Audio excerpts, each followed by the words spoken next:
Ownership रखते हो, अगर आप ओनरशिप रखते हो, you are the owner of these stocks, okay, and the goods are in the physical stock. Physical stock में भी वो गुड्स है, ओनरशिप भी रखते हो, तो कुछ करने की जरूरत नहीं, nothing to be done about that. Then मैंने क्या बोला, अगर आप ओनरशिप है आपकी, you are the owner of the stock, लेकिन फिजिकली आपके पास वो गुड्स नहीं है, फिर आपको ऐड करना पड़ेगा, क्योंकि you are the genuine owner, तो you have to show that ownership stock in the final accounts, you are the genuine. Now take the other example, you are not the owner of these goods, you are not the owner of these goods, आप ownership रख ही नहीं रहे हो, आपके ownership में नहीं होने चाहिए 31 मार्च को, और फिजिकली भी आपके पास नहीं है वो गुड्स, फिजिकल इन्वेंट्री में भी वो गुड्स आपके पास नहीं है, तो फिर तो कोई झंझट ही नहीं है, वो अपने पास स्टॉक है ही नहीं, तो फिजिकल ये 5 लाख के अंदर है ही नहीं, और हम लोग ओनर भी नहीं है, तो कुछ करने की जरूरत ही नहीं है अपने। And if you are not the owner of these goods, आप 31 मार्च को इसकी ओनरशिप नहीं रखना चाहते, आप जेन्युइन ओनर हो ही नहीं इस गुड्स के, फिर भी ये गुड्स आपके फिजिकल इन्वेंट्री में पड़े हुए हैं, तो आपको माइनस करना पड़ेगा, आपको माइनस करना पड़ेगा, क्योंकि फोकट का दिख रहा है भैया 5 लाख, हम लोग तो ओनर है ही नहीं इस। So what you need to keep in mind, जो आपको काउंटिंग में स्टॉक मिलेगा, that is always the physical stock, but आपका goal is not to arrive at the physical stock on your end, your goal is to arrive at the ownership stock on your end, your goal is to arrive at the ownership stock, आप कितने stock के owner हैं, बराबर है। तो शुरू करते हैं problem number 10, 10th problem, let us take 10th problem. ये वाला कंसेप्ट क्लियर हुआ, फिजिकल स्टॉक और ownership stock, okay, let's build upon that now, understand that। sum number 10 देखना, sum number 10, physical verification of stock for the business was done on 23rd June 2016, the value of the stock was 75 lakhs। now that 75 lakh is the physical inventory का calculation, जो भी method आपने apply किया होगा, FIFO, weighted average, LIFO। The following transactions took place between 23rd and 30th of June। 23rd और 30th June ये हफ्ते में ये transactions हुए। Determine the value of stock as on 30th June। देखो आपको क्वेश्चन में भी फिजिकल स्टॉक नहीं पूछा है, आपको पूछा है कि determine the value of stock as on year end. Actual balance क्या वैल्यू दिखाओगे, आपका year end is 30th June, actual balance sheet में आप कितने वैल्यू का स्टॉक दिखाने वाले हैं, ठीक है। तो सेम स्टॉक का statement you have to make, से पहले एक छोटी सी वर्किंग नोट और फिर ये स्टेटमेंट। स्टेटमेंट का format is exactly like your BRS, is calculation of closing stock on 31st, 30th, sorry, 30th June 2016, okay, this particular amount।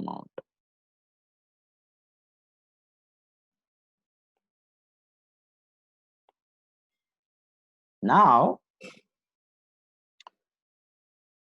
अपने को डेटा दिया हुआ है 23rd मार्च से 23rd जून से लेकर 30th जून का, उसके हिसाब से हम लोग डिसाइड करेंगे कौन सा गुड्स होना चाहिए, कौन सा नहीं होना चाहिए on your end, are we the owner, are we aren't, let's see that.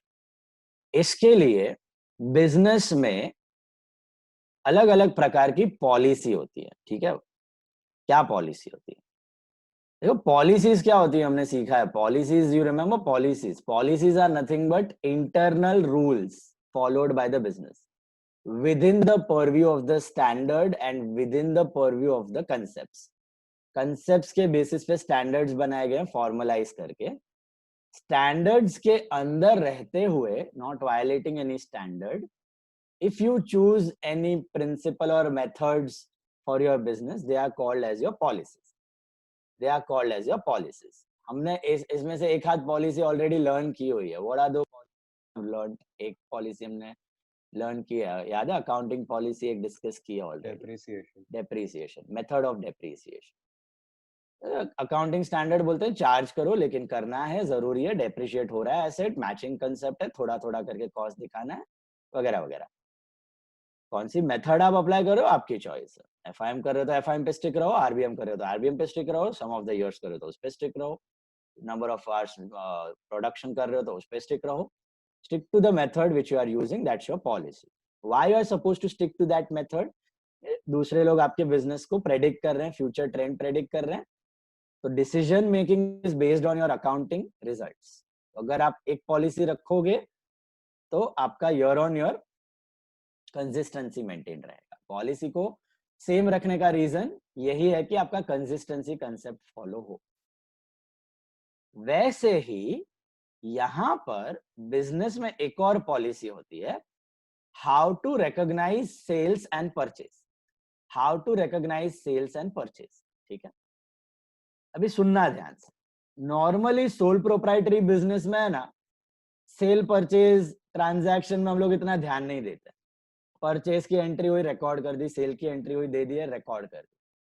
Practical business में वो अपनी एक पॉलिसी बना सकता है। क्या पॉलिसी बना सकता है? One policy the business can do is, कब रिकॉर्ड करना है परचेज और कब रिकॉर्ड करना है सेल, इसकी पॉलिसी। तो वो ये पॉलिसी बना सकता है कि what ever is earlier, goods earlier आया तो वो परचेज रिकॉर्ड कर देगा, या इनवॉइस पहले बना तो वो परचेज रिकॉर्ड कर देगा। गुड्स पहले आ गया, परचेज रिकॉर्ड कर देगा, या इनवॉइस पहले बना, वो परचेज रिकॉर्ड करेगा, whatever is earlier. Same in case of sales. Goods पहले सेल हुआ, सेल रिकॉर्ड हो जाएगी, या डिस्पैच हुआ पहले रिकॉर्ड हो जाएगा, या इनवॉइस पहले बन गया तो इनवॉइस लेटर के पास पहुंच गया तो हम लोग सेल रिकॉर्ड कर देंगे इररिस्पेक्टिव ऑफ द गुड्स। मतलब first come first serve basis, this is a policy. तो बिजनेस बोल देगा कि हमारी पॉलिसी है first come first serve basis. Goods पहले आए हम लोग एंटर कर देंगे, इनवॉइस पहले बना हम लोग एंटर कर देंगे बुक्स में। कोई बोलेगा गुड्स पहले डिस्पैच हुए हम लोग एंटर कर देंगे, गुड्स पहले सेल हुए हम लोग एंटर कर देंगे, इनवॉइस पहले बना हम लोग एंटर कर देंगे। अभी कोई बिजनेस बोलेगा कि नहीं भैया ये पॉलिसी हमारी नहीं है, हमारी पॉलिसी है, हमारी पॉलिसी है, पहले हमने देखा फर्स्ट कम फर्स्ट सर्व। दूसरा कोई बिजनेस बोलेगा नहीं भैया हमारी पॉलिसी ऐसी नहीं है, हमारी पॉलिसी तो डॉक्यूमेंट बेस्ड है। मतलब अगर इनवॉइस बनेगा तो ही परचेज रिकॉर्ड होगा, गुड्स पहले आ गए हम लोग देखने वाले नहीं है उसको, वो हमारा स्टॉक नहीं है।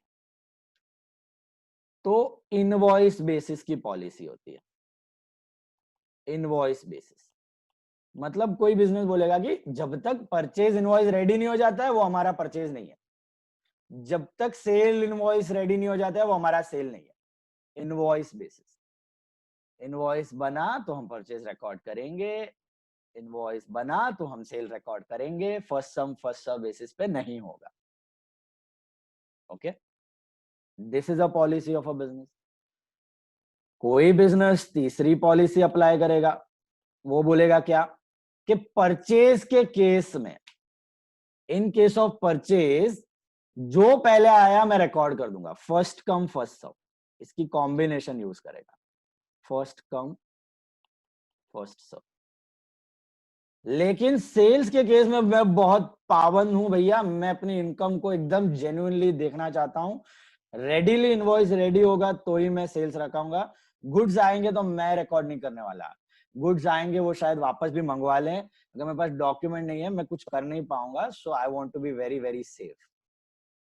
परचेज बेसिस पे फर्स्ट कम फर्स्ट सर्व बोल देगा कि जो पहले आया परचेज, नो प्रॉब्लम, एक्सपेंस ही है, मानना नहीं अपने को, रिकॉर्ड कर दो। बट सेल्स बेसिस पे हम लोग ऐसे नहीं करते, सेल्स बेसिस पे इनवॉइस बनेगा तो ही जेन्युइन सेल है, उससे पहले गुड्स आ गए तो हम उसके ओनर नहीं है। तो ये अलग अलग पॉलिसी है।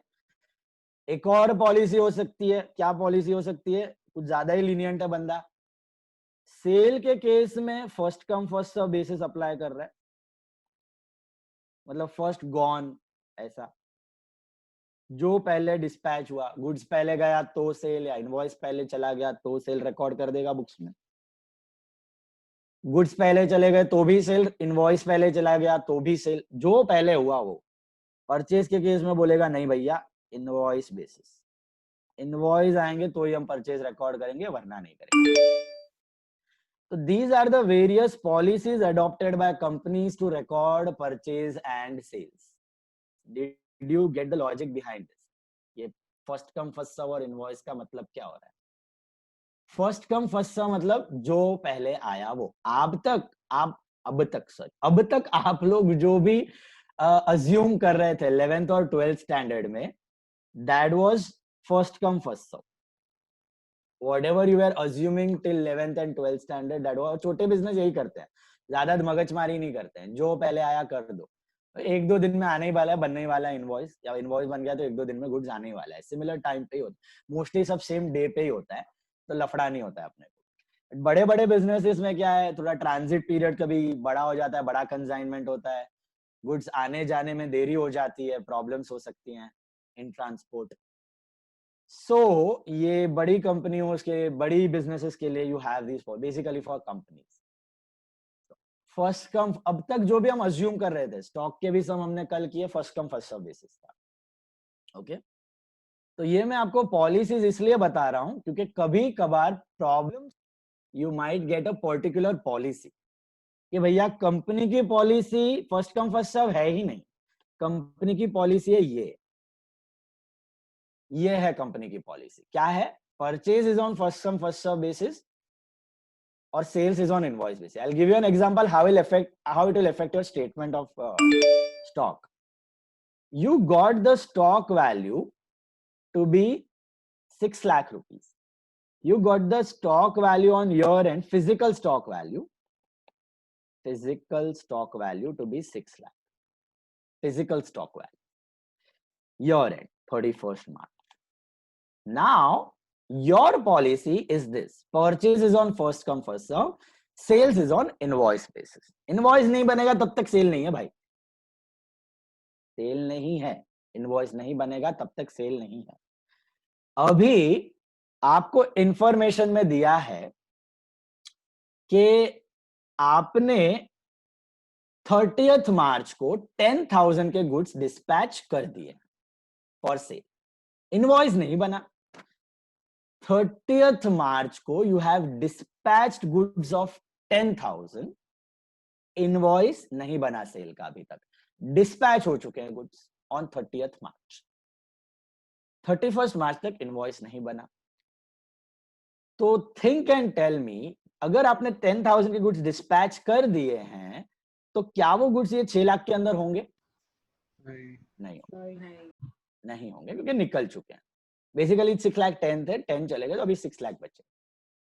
बट आपकी पॉलिसी है कि जब तक इनवॉइस नहीं बनेगा आप सेल रिकॉर्ड नहीं करोगे, तो वो आपका ये साल का सेल में आएगा ही नहीं, वो आपका नेक्स्ट ईयर के सेल में जाएगा। यस और नो?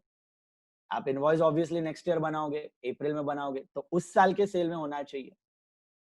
तो आइडियली देखा जाए आपकी पॉलिसी के हिसाब से, are you the owner of these goods as on 31st March? Yes. आपकी ओनरशिप खत्म होगी मार्च में नहीं, अप्रैल में, क्योंकि आपकी पॉलिसी है कि सेल इनवॉइस बेसिस पे करना है। तो आपको ये 10,000 के गुड्स आपकी ओनरशिप के हैं, फिजिकली आपके पास नहीं है लेकिन आपकी ओनरशिप के हैं। तो what are you supposed to do? No effect, Add. You have to add. Why no effect? Owners भी हम ही है ना। ओनर्स हमें फिजिकली नहीं है ना अपने पास, हाँ, फिजिकली अपने पास नहीं है गुड्स, तो ये 6 लाख के अंदर वो गुड्स नहीं पड़ा है, लेकिन we are the owners. Why we are the owners? Because our policy is to enter sales as per invoice basis. Did you understand?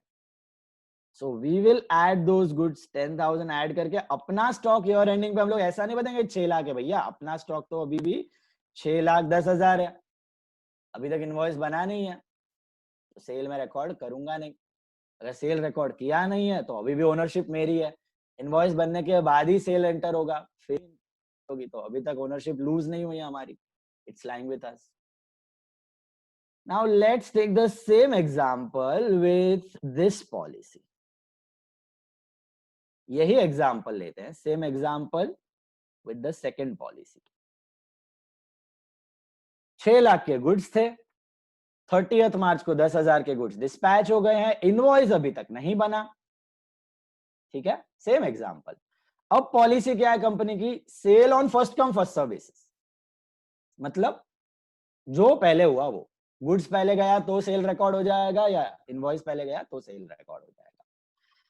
तो गुड्स आपके डिस्पैच हो गए 30th मार्च को. 30th मार्च को 10,000 के गुड्स आपने डिस्पैच कर लिए हैं. तो मुझे बताओ, इस पॉलिसी के हिसाब से आपने सेल रिकॉर्ड किया होगा कि नहीं किया होगा?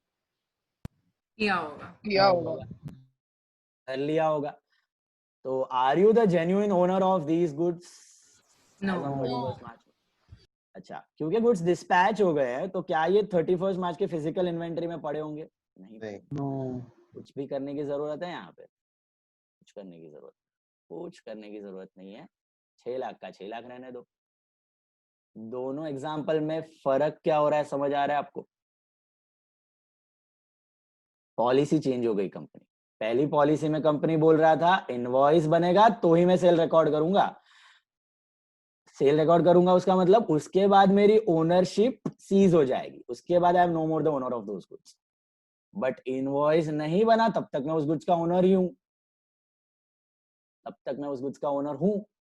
तो इसलिए मैंने ऐड कर दिया. फिजिकली भरे मेरे पास नहीं है, ओनरशिप स्टॉक चाहिए अपने को ईयर एंड पे बैलेंस शीट के लिए. Whereas सेकंड सिनेरियो में first come first serve basis था सेल्स का. तो जो पहले गया सेल, डिस्पैच हो गया तो भी सेल, इनवॉइस गया तो भी सेल. जो पहले हुआ वो, तो पहले डिस्पैच हो गया तो सेल हो गया. 30th मार्च को ही सेल हो गया. तो I am no more the owner of these goods on 31st March. No more the owner. So these goods shouldn't be in my stock as on year end. Shouldn't be in my stock in my stock as on year end.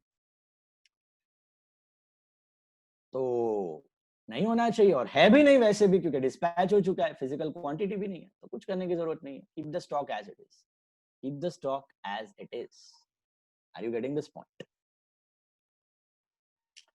सो ये policies होती हैं, और ये policy भी आपको घड़ी घड़ी change करनी है कि नहीं करनी है? नहीं. कभी नहीं करनी. पॉलिसीज 3 रीजन से चेंज हो सकती है. याद है किसी को reasons? Reason number 1, either the law permit, there is a change in law overall. Law ही बदल दिया, गवर्नमेंट ने सबके लिए कंपलसरी कर लिया, first in first run first serve, करो तो करो. Number two accounting standard change हो गया. Accounting standard obviously it is in consultancy with all the government authorities and all. Finance ministry के साथ डिस्कस होके फिर बनता है आपका स्टैंडर्ड्स कंपनीज के लिए. तो खाली आईसीआई के पास अथॉरिटी नहीं है स्टैंडर्ड्स बनाने की, डिस्कस करके ही होता है सब काम. तो लॉन्च नाम आईसीआई करता है, डिस्कशन पहला डॉक्यूमेंट जो बोलते हैं प्रपोजल वो रखता है, डिस्कशन करने के बाद इश्यू करता है आईसीआई. तो ये स्टैंडर्ड्स चेंज हो गए. आपको बोला गया कि अभी नहीं, इनवॉइस बेसिस पे ही स्टैंडर्ड बोला है, तो सब कंपनीज को इनवॉइस बेसिस पे करना है, तो आप चेंज करो. Number 3, if it is very very essential for better presentation of your books of accounts. If it is very very essential for better presentation of books of accounts, आपके business में आप first come first serve basis पे कर रहे थे, समझो आप कर रहे थे first come first serve basis पे, लेकिन फिर डाउन द लाइन आपने देखा, ईयर ऑन ईयर आपने देखा कि इनवॉइसेस और गुड्स के बीच में बहुत गैप क्रिएट हो रहा है, बहुत ट्रांसपोर्ट इश्यू हो रहे हैं, बहुत गैप क्रिएट हो रहा है. इनवॉइसेस पहले बन रहे हैं, गुड्स बहुत दिनों बाद आ रहे हैं, और आपके बिजनेस के ट्रांजैक्शन अटक रहे हैं उसके वजह से. तो आपने बोला कि नहीं भैया, इस साल से मैं इनवॉइस बेसिस अप्लाई करूंगा, तो आप चेंज कर सकते हो अगर बहुत एसेंशियल है तो. So 3 reasons you can change the policy. Number 1, change in law, change in standard. Number 2, and number 3, better presentation of your books of accounts. घड़ी घड़ी नहीं करने हैं, कंसिस्टेंसी अफेक्ट हो जाएगी, शेयर होल्डर चढ़ जाएंगे आप. ठीक है, कंफर्टेबल यहां तक सबको समझ में आया कि नहीं? बताइए मुझे. बढ़ते हैं आगे, सम नंबर 10 पे फोकस कीजिए। Some number 10, let's see some number 10, उसका नोट रेडी कर लेते हैं। इस सब में भी कोई पॉलिसी तो आई थिंक दिख नहीं रही है मेरे को कुछ, तो we assume that first come first serve basis, general policy is this, first come first serve. 11 से अभी तक यही करते आ रहे हो, आगे भी पेपर में कभी पॉलिसी स्पेसिफाई की है तो दिमाग लगाना है, वरना तो अपना हमेशा का okay. All time favourite is first come first serve, जो पहले आया रिकॉर्ड करने का, या जो पहले गया रिकॉर्ड कर लेने का। तो इस सम में भी फर्स्ट कम फर्स्ट सर्व है, no tension.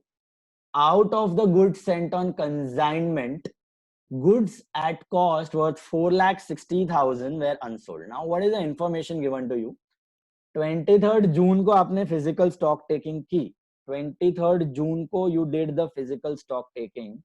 So you got your physical stock on 23rd June to be 75 lakhs. 23rd जून को you got your physical stock to be 75 lakh. Remember, this is physical stock, physical quantity है, अपने को ownership पे जाना है। Out of the goods sent on consignment, goods at cost worth 4,60,000 were unsold. Now think and tell me, are these goods जो भी consignment में भेजा है, क्या ये goods 23rd से 30th के बीच में भेजा है कि पहले ही कभी भेजा हुआ है? पहले ही भेजा होगा। पहले ही भेजा होगा, 23rd से 31st के बीच में नहीं भेजा है भैया, पहले ही भेजा होगा। 23rd से 31st में they will specify during this period या within 23rd या specific date।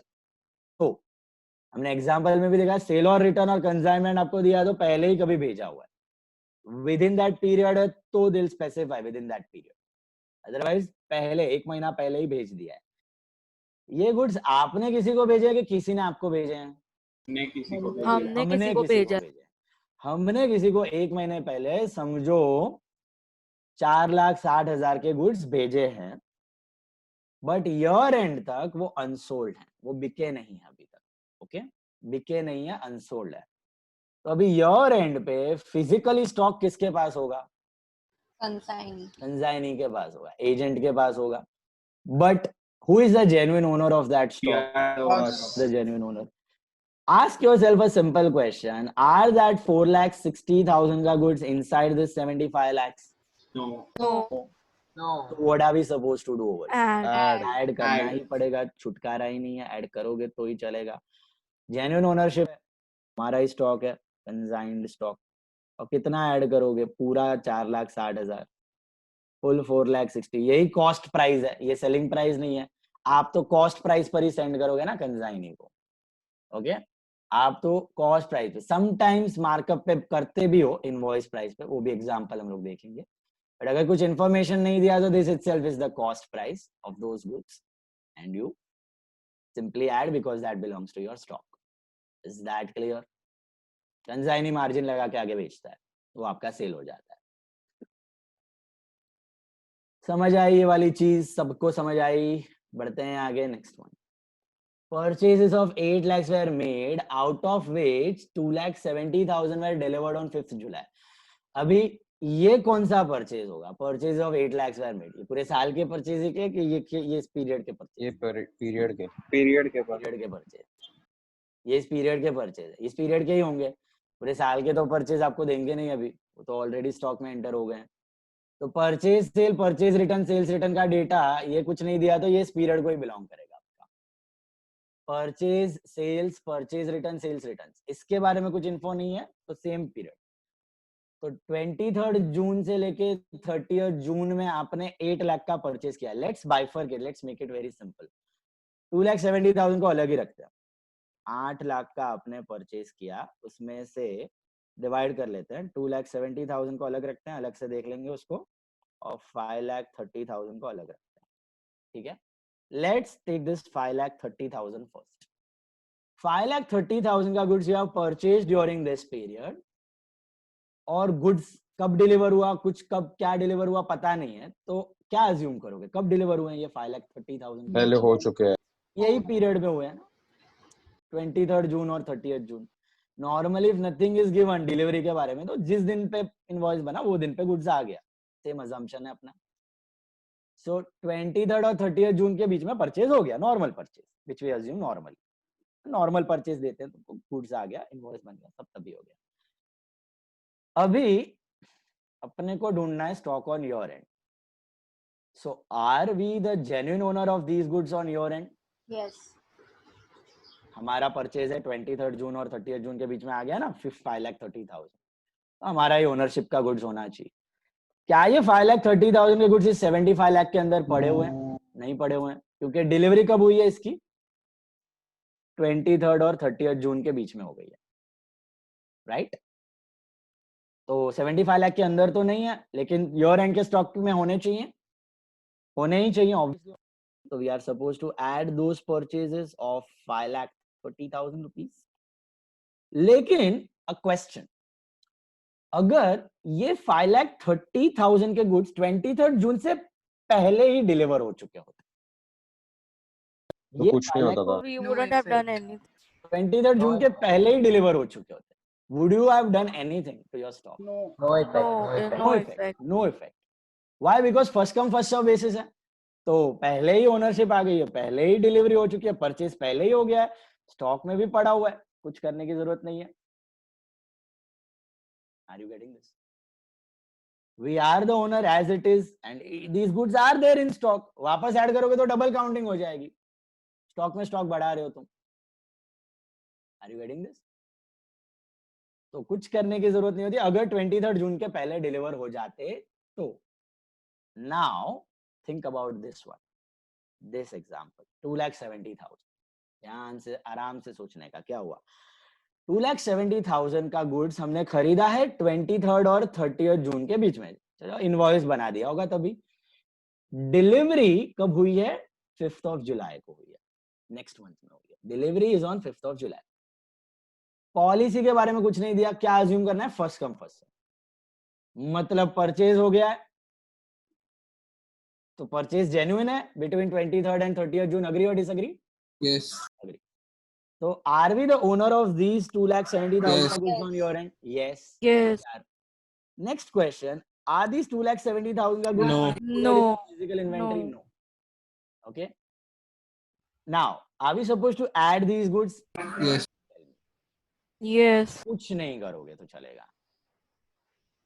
We'll add this We good. will add this because अपना फाइनल अकाउंट में ये स्टॉक रिफ्लेक्ट होना चाहिए, भले ही फिजिकली अपने पास ना हो, भले ही फिजिकली अपने पास ना हो, ये स्टॉक तो अपने फाइनल अकाउंट में दिखना ही चाहिए। It is like your sale और रिटर्न का गिवन गुड्स, फिजिकली अपने पास नहीं है लेकिन स्टॉक में होना चाहिए, क्लोजिंग स्टॉक का पार्ट है ही। तो डिलीवरी चाहे अभी 5 जुलाई हो, जुलाई 20th हो, अगस्त 20th हो या सितंबर 20 को डिलीवर हो, भैया we are not bothered about that. अपना purchase first come first serve basis पे था, तो हमने ये स्टॉक को इंक्लूड कर लिया। अब एक ट्रिकी क्वेश्चन, सपोज अपनी पॉलिसी होती इनवॉइस बेसिस की, परचेज के लिए, परचेज के लिए अपनी पॉलिसी होती इनवॉइस बेसिस। ओके, इनवॉइस आया तो हम परचेज रिकॉर्ड करेंगे वरना नहीं करेंगे, ऐसी पॉलिसी है। और ये 2,70,000 का गुड्स का इनवॉइस बना है 23rd और 30th जून के बीच में। इनवॉइस आ गया है, परचेज हो गया है, जेन्युइन ओनरशिप मिल गई है। अब सोच के बताना, जुलाई 5th को डिलीवर हुए goods, what are we supposed to do about this 2,70,000? Should we add plus stock और no? Add, yes. Add yes, add yes or no? Yes. Yes. Add करना पड़ेगा कि नहीं करना पड़ेगा? Sorry? वो खाना है 75 lakhs में कैसे होगा? 5th जुलाई को हो रहा है डिलीवर। Ownership है, physical stock में नहीं है। 23rd June, right? हाँ, physical stock is on June and goods are getting delivered on 5th of July. Same example, but I've just changed the policy, invoice basis. So invoice basis की policy होती तो वापस same add ही करना पड़ता अपने को, क्योंकि we are the owners of these goods, तो ऐड करना ही पड़ेगा और फिजिकल इन्वेंट्री में नहीं है। अच्छा, same policy, sorry not same policy, let's change the policy. Policy है इसकी गुड्स आया तो मैं रिकॉर्ड करूंगा, इनवॉइस आया तो नहीं करूंगा। गुड्स आया, परचेज के केस में इसकी पॉलिसी बन गई, अभी गुड्स आएगा तो ही परचेज रिकॉर्ड होगा, इनवॉइस नहीं, इनवॉइस होगा तो नहीं करेंगे। No effect. तो अभी तक ये परचेज गिना जाएगा कि नहीं? 2,70,000 नहीं नहीं जाएगा, गिना ही नहीं जाएगा, क्योंकि डिलीवर हो रहा है 5 जुलाई को, और पॉलिसी है कि गुड्स आएगा तो ही रिकॉर्ड करेगा परचेज, वरना नहीं करेगा। तो 30 जून को गुड्स आए नहीं है तो परचेज हुआ नहीं है, परचेज हुआ नहीं है तो ओनरशिप है ही नहीं, राइट राइट। तो फिर कुछ करना है अपने 75 लाख के स्टॉक में? Nothing, they are not supposed to do anything, because अभी तक परचेज हुआ ही नहीं है, और 75 लाख में तो पड़ा भी नहीं था वो गुड्स, सवाल ही नहीं था। Is that clear? हो भी नहीं सकता है, क्योंकि गुड्स आया तो ही परचेज रिकॉर्ड हो रहा है। समझ आई बात? पॉलिसी चेंज होने से कैसे आपका आंसर चेंज हो रहा है? पर इसमें डेट्स का पता ही नहीं चल रहा, कौन क्या ये भेजा है। क्या डेट का पता नहीं चल रहा है? अच्छा, डेट पहला वाला जो मैंने बोला ना, कंसाइनमेंट वाला, कंसाइनमेंट का गुड्स और सेल और रिटर्न का goods, basically anything apart from normal purchase, sale और रिटर्न्स, परचेज, सेल्स और रिटर्न्स का जो डेटा होगा, that will be always between 23rd June and 30th June, always for that period. They'll never give the purchase data for the full year, या उससे पहले का है तो they should specify the dates. That part is clear, Aryan? And Yes. consigned goods and sale और return के goods है, वो अगर इस पीरियड में हुए हैं तो स्पेसिफाई करेंगे, अदरवाइज हमेशा 1 महीना पहले का अज्यूम करना है। कंसाइन्ड गुड्स एंड सेल और रिटर्न वाले गुड्स हमेशा 1 महीना पहले सेंड किए हुए, वो ये पीरियड के सेंट नहीं है। उधर क्वेश्चन को देखोगे ना ध्यान से तो एक हिंट भी दिया है, out of the goods consigned 4,60,000 are still in stock. Out of the goods consigned 4,60,000 are still in, out of the goods consigned मतलब पहले हो चुके कंसाइन्ड, उसमें से अभी इतने बचे हुए 4,60,000। ये और एग्जांपल करोगे ना और क्लियर हो। उसमें ऐसा भी तो अज्यूम कर सकते हैं कि कंसाइनमेंट यही पीरियड में गया हो। हाँ वही मैं बोल रहा हूँ, ये पीरियड में किया ना तो कंसाइनमेंट की वैल्यू देंगे और डेट भी दे देंगे। 10 लाख के गुड्स कंसाइन किए थे ये पीरियड में, उसमें से 5 लाख के बिक गए और 4,60,000 के अभी भी स्टॉक में, अपने को वैल्यू दिया ही नहीं है कितना कंसाइन किया है, वो खाली बचा हुआ गुड्स। सर यस सर ये 8 लाख में से 5,30,000 परचेज रिटर्न्स है ना, वो तो परचेज नहीं आएगा। क्यों परचेज रिटर्न है भाई? रिटर्न किया ऐसे अज्यूम कर रहे हैं ना, परचेज रिटर्न नहीं, मतलब नहीं, read properly. Purchases of 8 lakhs were made, out of which 2,70,000 were delivered on 5th of July. इसका मीनिंग होता है कि 5,30,000 तो सेम डे डिलीवर, मतलब सेम पीरियड में डिलीवर हो गया, 2,70,000 नेक्स्ट ईयर में डिलीवर हुआ, डिलीवरी आगे पीछे हो गई है। डिलीवरी हमने गुड्स खरीद ली, इनवॉइस बना दिया 23rd और 30th जून के बीच में, और 5,30,000 के बारे में कुछ बोला ही नहीं है, मतलब तभी गुड्स आ गए, और 2,70,000 वाले आए जुलाई में, 2,70,000 वाले आए जुलाई में। लेकिन अपना पॉलिसी यहाँ पे क्या था? अपना पॉलिसी था फर्स्ट कम फर्स्ट सर्व, कुछ नहीं दिया तो फर्स्ट कम फर्स्ट सर्व। तो हम तो ये दोनों के ओनरशिप ले चुके हैं ऑलरेडी, इनवॉइस बना के रिकॉर्ड कर रहे हैं ना।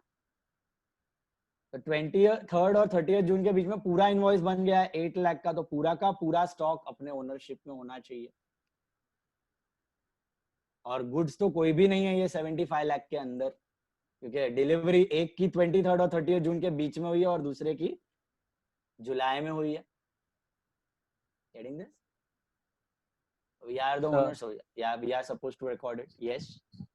सर 2,70,000 ऐड क्यों किया? 2,70,000 तो वो तो नहीं है ना ownership. we are the owner, we are the owner. Why we are the owner? पता नहीं।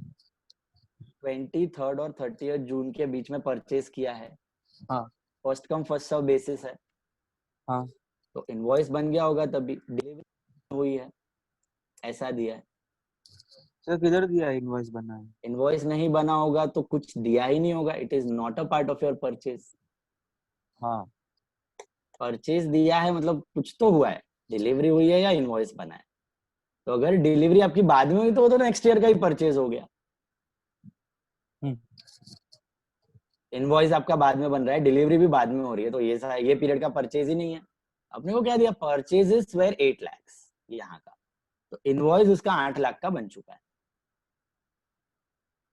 इनवॉइस उसका 8 lakhs का बन चुका है, उसमें से 2,70,000 का डिलीवरी जुलाई में हो रहा है उसका, तो बाकी का इनवॉइस तो सबका बन चुका है, तो ओनरशिप तो सबकी आ गई है। अभी समझा? So sir, first come first serve मतलब invoice policy. First come first serve मतलब इनवॉइस या डिलीवरी जो पहले हुआ, Okay, हाँ. इनवॉइस या delivery, whatever is first. If you get the goods first, it is recorded as purchase. If you get the invoice first, then also you record it as purchase. Okay? तो यहाँ पर invoice आ गया है पहले, goods बाद में आया है, तो ठीक है, चलेगा, no problem. Still will record it as our purchase. Still will record it as our purchase. Because stock belongs to us as on your end. Agree? Stock अपने को बिलोंग कर रहा है ईयर एंड पे, एंड फिजिकली तो included नहीं है 75 lakhs में. होता है तो हम वापस नहीं करते, डबल काउंटिंग हो जाती. नहीं है इंक्लूडेड तो ऐड कर देंगे. समझ रहे हैं अभी? See the next one, sales, third one. Sales were 23,80,000 which includes goods 5,40,000 sent on approval. एकदम क्लियरली दे रहा है आपको. Sales were 23,80,000 which include goods of 5,40,000 sent on approval. इसका मीनिंग सेल्स हुआ है 23,80,000 का, कब का सेल्स है ये? पूरे साल का है कि अभी इस पीरियड का है? पीरियड का. पीरियड का है. इस पीरियड का सेल है 23,80,000. मैं लिख दे रहा हूं यहाँ पे. इसी में इंक्लूडेड है 5,40,000 का अप्रूवल का गुड्स. इसी में इंक्लूडेड है 5,40,000 के अप्रूवल का गुड्स. ओके, नाउ बचा कितना? 5,40,000 निकल गया तो 18,40,000 बचा. अभी ये सेल और रिटर्न आपका 1 महीने पहले नहीं हुआ है, ये सेल और रिटर्न इसी टाइम पीरियड में हुआ है, सेंड किया हुआ गुड्स. ये समझ आ रही है बात कि नहीं? आर्यन शाह, out of 23,80,000, 5,40,000 का goods you have sent immediately on approval, and remaining 18,40,000 they are normal sales, जैसे normal sales कर रहे हो आप. अब सेल और रिटर्न में भेजे हुए गुड्स भी आप वैसे तो सेल ही ट्रीट करते हो. नॉर्मल केस अज्यूम करना है, वो मेमोरेंडम अज्यूम मत करना है यहाँ पे. नॉर्मल जो पहला सीखा था हमने सेल और रिटर्न में, लेस फ्रीक्वेंट ट्रांजैक्शंस. ओके, तो सेल और रिटर्न में सेंड कर रहे हो तो सेल अज्यूम कर रहे हो, 18,40,000 भी सेल अज्यूम कर रहे हो. फिर आगे देखो क्या दिया. हाँ, these goods were returned before 30th of June, but no information is available regarding the remaining goods. फिर नीचे दिया है goods are sold at cost plus 20%, वो आपका मार्जिन है to arrive at the cost price. However, goods costing 1,50,000 had been sold for 1,10,000. अच्छा, अभी ये जो सेल्स हुआ है अपना, ये सेल्स कितना हुआ है? 23,80,000 हुआ है. इसमें से ये सेल और रिटर्न है, ये नॉर्मल सेल है फिलहाल. अब ये सेल और रिटर्न को मैं अलग कर देता हूं, इसको हम लोग अलग से टैकल करते हैं. Let's break it down. Let's focus on this 18,40,000. Let's focus on this 18,40,000. Okay, मुझे एक बात बताओ, 18,40,000 सबके सब पूरे के पूरे गुड्स कॉस्ट प्लस 20% पे गए हैं क्या? बोलो. हाँ. Yes. नेक्स्ट एडजस्टमेंट में 8 लाख का वो क्या दिया है देखो. Goods are sold at cost plus 20. However, goods costing 1,50,000 had been sold for 1,10,000. वो भी इसी के अंदर होगा ना? However, बाकी नॉर्मल परसेंटेज तो 20% है. However, goods of 1,50,000 were sold for 1,10,000. मतलब इसमें कोई ऐसा गुड्स है जो कॉस्ट प्लस 20% में नहीं बिका है. कॉस्ट प्लस 20% में नहीं बिका है ना, लॉस में बिका है वो, that is sold at a loss. Okay, तो उसको भी हम लोग अलग कर देते हैं। तो can you tell me this 18,40,000 is your sale value और cost price? Cost price. Sale value. Sale value. Sale value. Sale value. Sales are at sale value, not at cost price. तो 18,40,000 के अंदर क्या पड़ा होगा? 1,50,000 पड़ा होगा कि 1,10,000 पड़ा होगा? पक्का सेल प्राइस पड़ा होगा। तो 18,40,000 में 1,10,000 is the sale of abnormal goods या अबनॉर्मल गुड्स। वंस अगेन आपका इस ड्यूरेशन में सेल हुआ है 23,80,000 टोटल, उसमें से 5,40,000 सेल और रिटर्न, तो बचे 18,40,000। ये आपके नॉर्मल सेल्स होते, नॉर्मल सेल्स होते। लेकिन नेक्स्ट लाइन पे दिया है नॉर्मल प्रॉफिट इज 20%। वैसे तो हम लोग 20% मार्जिन में बेचते हैं, हाउएवर ऐसे भी गुड्स हैं और 1,10,000 में बिके हैं। Are these your normal profit percentage का sale? No, these are sold at a loss. तो लॉस में बिका है तो ये अलग मार्जिन है इसका, तो इसको अलग ही ट्रीट कर लेते हैं हम लोग। तो 1,10,000 अलग कर देते हैं, तो बचा कितना? 17,30,000। Can I say that these are my normal sales during this period? क्या मैं बोल सकता हूं ये नॉर्मल प्रॉफिट मार्जिन पे बेचे हुए गुड्स हैं, अपार्ट फ्रॉम सेल और return, apart from abnormal goods? Yes. Yes और नो? बोलो। ये बाइफर्केशन किसी को नहीं समझ में आया? बताओ मेरे को अभी क्या करना है ट्रीटमेंट में, बताता हूँ। ये बाइफर्केशन में किसी को कुछ समझ में नहीं आया? सी 23,80,000, sorry 23,80,000 must have 1,80,000, right? Not 1,50,000, because the cost price is 1,50,000 and the Right. sale value would be higher. right? That is for normal goods which I am selling on the normal basis. But इसमें ही एक quantity ऐसा है, I'll give you a simple example. आपके पास 50 cycles थी, 50 cycles थी, एक cycle की cost थी 1,000, कॉस्ट थी 1,000, और उन साइकिल्स को आप 1,500 रुपए में बेच रहे थे। आप 1,500 रुपए में बेच रहे थे, 1,500 में आपने बेची है 50 साइकिल्स। तो आपको मैं बोलता हूं कि 40 साइकिल तो आपने 1,500 में बेच दी, 40 साइकिल आपने 1,500 में बेच दी, तो आपका सेल वैल्यू कितना हुआ? 60,000।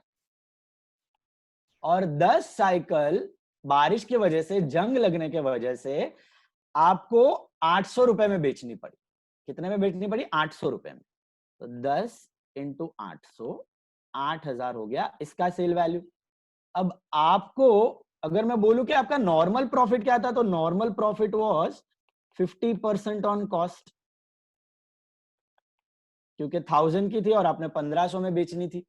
This was the normal profit. But आप सबकी सब साइकिल नॉर्मल प्रॉफिट पे नहीं बेच पाए, थोड़ी 40 साइकिल आपकी नॉर्मली चली गई, एकदम परफेक्ट कंडीशन में थी, 10 साइकिल आपकी लॉस में चली गई क्योंकि जंग वंग लग गया था। तो अभी आपका सेल वैल्यू कितना हो गया? 68,000 हो गया। ये जो 68,000 है, दिस इज 18,40,000 ओवर। तो इस 68,000 में आपका नॉर्मल सेल कितना है और अबनॉर्मल सेल कितना है? आपका नॉर्मल सेल आर 60,000 जो 40 साइकिल का सेल वैल्यू है, और आपका अबनॉर्मल सेल है 8,000। ये सेल वैल्यू किसका लिया मैंने? वो 10 स्पॉइल्ड साइकिल्स का। तो आपका जो नॉर्मल प्रॉफिट में सेल हुआ है वो 60,000 का ही हुआ है। Are you understanding? Yes sir. So अगर हाँ, नॉर्मल सेल्स ही होता था सबका, तो सबका नॉर्मल सेल होता तो मैं सबको कॉस्ट प्लस प्रॉफिट 20%, 100 प्लस 20, 120 करके क्रॉस मल्टीप्लाई करता। लेकिन ऐसा हुआ नहीं है, क्योंकि उसके अंदर ही पड़ा हुआ है। ऐसा नहीं दिया कि इट इज सेपरेट सेल है, ऐसा कुछ। उसने क्या दिया स्टेटमेंट में? और कोई नया सेल तो दिया नहीं है, नॉट इंक्लूडेड दिया नहीं है, तो एक ही सेल हुआ है 23,80,000 का। उसी के अंदर ये अबनॉर्मल पड़ा हुआ है 1,10,000 का। तो हम लोग क्या कर रहे हैं, वो खाली अबनॉर्मल सेल का सेल वैल्यू हटा रहे हैं। मैं ये 68 में से 8 को हटाऊंगा तो मुझे नॉर्मल सेल वैल्यू मिलेगा ना 60,000 का। तो मैं इसके मदद से नॉर्मल कॉस्ट ढूंढ पाऊंगा मेरा गुड्स का, जो मुझे गुड्स में एडजस्ट करना है, क्लोजिंग स्टॉक में एडजस्ट करना है। ओके, तो अगर आपको कॉस्ट ढूंढना है, ये साइकिल के एग्जांपल में आपको इस गुड्स का कॉस्ट ढूंढना है, तो how will you arrive at the cost? ये 40 साइकिल का कॉस्ट वाज 1000 और ये मतलब 40,000। 40 साइकिल का कॉस्ट वाज 40,000 एंड इस 10 साइकिल का cost was 10,000। That was the cost, right? वैसे इन अवर एग्जांपल अगर मुझे ये 17,30,000 जो नॉर्मल सेल है उसका कॉस्ट ढूंढना है, नॉर्मल सेल का कॉस्ट हम कैसे ढूंढेंगे? How will we calculate this normal sale का कॉस्ट? 17,30,000 is 120 हाँ, and C+P SP ये तो नॉर्मल प्रॉफिट में बिका है। Cost plus profit selling price, cost plus profit selling price, profit is 20%, selling price is 120, this is 17,30,000, so what is the cost? 14,41,666.67. 14,41,666.667 14,41,667 बराबर से check कर लेना। 14,41,667 आ रहा है? हाँ, ये क्या है 14,41,667? क्या मिला मेरे को? Cost Cost price.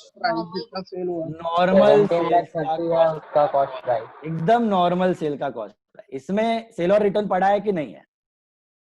नहीं है। नहीं इसमें अब नॉर्मल वाला पड़ा है कि नहीं है? नहीं है।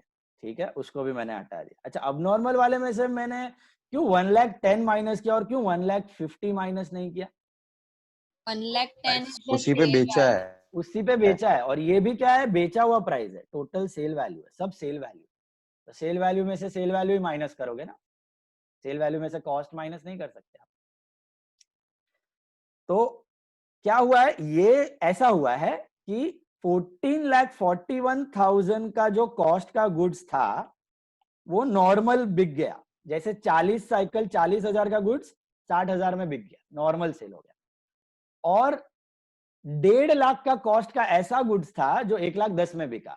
जैसे यहाँ पे 10,000 की साइकिल थी जो 8,000 में बिकी, तो यहाँ पे 1,50,000 का ऐसा गुड्स था जो 1,10,000 में बिका। Are you understanding this? Sale तो हुआ है, सेल तो हुआ है, लेकिन प्रॉफिट मार्जिन अलग अलग है। एक प्रॉफिट में, नॉर्मल प्रॉफिट में बिका है, एक लॉस पे बिका है। तो हम लोग दोनों को अलग कर देते हैं। अगर मैं दोनों को मर्ज करके कॉस्ट ढूंढता तो वो गलत हो जाता ना, क्योंकि उसमें एक क्वांटिटी ऐसा है जो 20% प्रॉफिट में गया ही नहीं है, वो तो लॉस में गया है। तो I will have to break it down, I will have to separate it, and दोनों का कॉस्ट अलग अलग अपने स्टॉक में एडजस्ट कर देगा। Did you understand this? Okay, now let us focus on normal sales. एकदम नॉर्मल सेल और रिटर्न को भी अलग रखते हैं, अब नॉर्मल को भी अलग रखते हैं। नॉर्मल सेल्स जो था ये 23 जून और 30 जून के बीच में हुआ है। अच्छा, डिलीवरी का कुछ इंफॉर्मेशन है? नो इंफॉर्मेशन, मतलब सेम टाइम पे इनवॉइस और डिलीवरी दोनों हो गई है। ओके, अब think and tell me, are we the owners of these goods as on 30 June? नहीं होने चाहिए हम लोग ओनर, क्योंकि ये तो बिक चुके हैं, ओनरशिप में नहीं होने चाहिए। But are these goods inside the stock as on 23 June? Yes they are, क्योंकि ये स्टॉक टेकिंग में 75 लाख के अंदर होंगे। अच्छा, कितने स्टॉक के गुड्स होंगे 75 लाख के अंदर? क्या वो 18,40,000 के होंगे, या 1,10,000 या 17,30,000 या 14,41,667? कितने के होंगे? 14,41,667, because that is the cost. ये जो क्लोजिंग स्टॉक आपने बट नॉर्मल सेल हुआ तो इट इज अज्यूम ना कि इनवॉइस भी गया और गुड्स भी डिलीवर हो चुके हैं। यस यस यस, इनवॉइस भी गया और गुड्स भी डिलीवर हो चुका है। तो गुड्स अंदर कैसे होंगे स्टॉक के? 23 जून को आपने गोडाउन खोला था। हाँ, 23 जून को बराबर है, लेकिन 30 को नहीं रहेंगे ना। 30 को नहीं रहेंगे, तो हम लोग इस फिगर के हेल्प से ढूंढ रहे हैं ना स्टॉक को। We are trying to find out the stock on 30th June with the help of the stock on 23rd June. अपना स्टार्टिंग फिगर ये है, तो इसके अंदर तो पड़े होंगे ना वो गुड्स. जैसे तुमने अभी परचेज ऐड क्यों किया? Why did I add this 5,30,000 and 2,70,000? Because I bought it after 23rd June, right? Yes. And were these included in this 75 lakhs? No. So I have added 75 lakh को ऐड करके मैंने 30th जून का stock ढूंढा, क्योंकि उसमें नहीं था, ऐड करके ही मिलेगा. वैसे ही सेल हो रहा है, तो वो सेल ऑलरेडी इसके अंदर पड़ा हुआ है. वो गुड्स, वही गुड्स तुमने बेचा है बिटवीन 23rd और 30th जून. हवा में से तो बेचा नहीं होगा, तो वही स्टॉक कम हो गया रहेगा ना. सपोज मैं तुमको सिंपल एग्जांपल दूं, ये स्टॉक 75 लाख था, 23rd और 30th जून के बीच में पूरा 75 लाख बेच दिया 90 लाख में. अब बताओ 30th जून का स्टॉक क्या होगा? अरे क्वेश्चन रिपीट करो. 75 लाख का स्टॉक वाज ऑन 23rd जून. ये वाला गोडाउन में गए, 25 लाख का स्टॉक मिला. मैंने 23rd और 30th जून के बीच में पूरा 75 लाख 90 लाख में बेच दिया प्रॉफिट लगा के. मेरे को बोलो 30th जून का स्टॉक क्या होगा? जीरो होगा. कैसे मिला जीरो? 75 लाख माइनस 75 लाख किया ना, बस. यहाँ पे हम लोग 75 लाख माइनस जो बिका है उसका कॉस्ट माइनस कर रहे हैं. कितना बिका है? 14,41,667. Are you understanding? Sir yes. ये 23rd जून को ये 14,41,667 के साथ ये 1.5 लाख वाला कुछ भी अंदर तो होगा ही ना? होगा ही ना भाई, उस पे आ रहा हूँ मैं. अब नॉर्मल पे why are you doing guys? I am just talking about the normal sale. फिर अब नॉर्मल, फिर जीएसओआर, वो भी पड़ा है यार. सब कुछ इसी के अंदर पड़ा हुआ है. जो जीएसओआर पे दिया वो भी इसी के अंदर पड़ा है, जो अब नॉर्मल सेल हुआ है वो भी इसी के अंदर पड़ा है. तो ये 14,41,667 ऐड होगा ना? 14,41,667 क्या होगा? ऐड होगा कि लेस होगा? लेस होगा. It will be subtracted. Why it will be subtracted? क्योंकि ये 75 लाख अभी अभी मैंने बोला 75 लाख के अंदर पड़ा हुआ है. It is inside this 75 lakhs and you want the stock as on 30th June. तो बिक गया है, तो कम हो चुका है वो स्टॉक, तो अभी लेस 30th जून का स्टॉक मिलेगा आपको. सिंपल ऐसे इमेजिन करो, पूरा का पूरा बिक गया होता, पूरा का पूरा बिक गया होता तो पूरा का पूरा माइनस हो जाता, 30th जून को जीरो हो जाता. पूरा नहीं बिका है, खाली 14,41,667 का बिका है, तो उतना माइनस करो and arrive at the stock as on 30th June. Okay. So less normal sale. मैं यहाँ पे लिख रहा हूँ normal sale 14,41,667. 14,41,667. ये तो हुआ normal sale. Now as Dikshit mentioned, abnormal sale भी इसी में से हुआ है. abnormal sale भी तुमने बेचा है, यही टाइम पीरियड में बेचा है. लेकिन what is the cost of those abnormal goods? 1,50,000. 1,50,000. वो भी बिका, अंदर पड़ा होगा, वो भी क्या करना पड़ेगा? करना ही पड़ेगा, है कि नहीं? तो ये abnormal sale हो गया. abnormal sale दोनों का कॉस्ट प्राइस, नॉर्मल सेल का कॉस्ट प्राइस, abnormal sale का कॉस्ट प्राइस 1,50,000. ये भी पड़ा हुआ है, ये भी माइनस करना है. यहां तक समझ आ रहा है? परचेज खत्म किया, सेल खत्म किया, अभी जीएसओआर पे जाते हैं. ये जीएसओआर भी क्या दिया है पढ़ो एकदम ध्यान से. 5,40,000 का goods were sent on approval basis, out of which half the goods were return before 30th June. अभी ये 5,40,000 पे फोकस करते हैं जो सेल और रिटर्न है. मैं यहाँ पे बना दे रहा हूँ 5,40,000 इज सेल और return.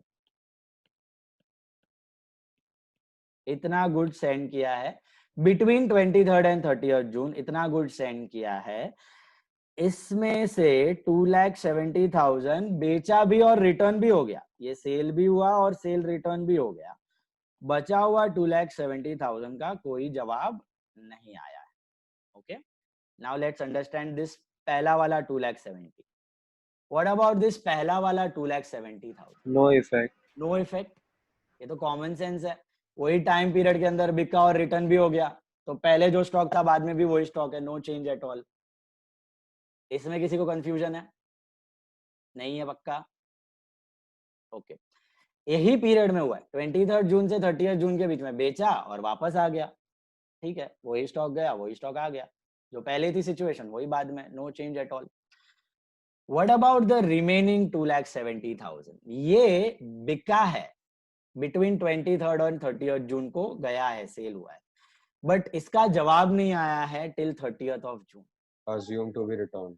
assumed to be returned है, assumed to be returned है क्योंकि हम ही ओनरशिप है इसके, हम ही ओनर्स है इसके, तो ये भी assumed to be returned है। तो अगर ये assumed to be returned है तो क्या कुछ करना चाहिए हमें इसका? Subtract. सब्ट्रैक्ट करेगा भाई?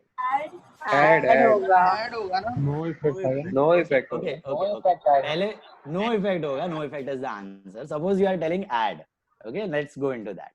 If you are telling add, add का मतलब आप बोल रहे हो कि फिजिकली गुड्स उसके पास है, ओनरशिप हमारे पास है, इसलिए आप ऐड करना चाह रहे हो ना उसको, है कि नहीं?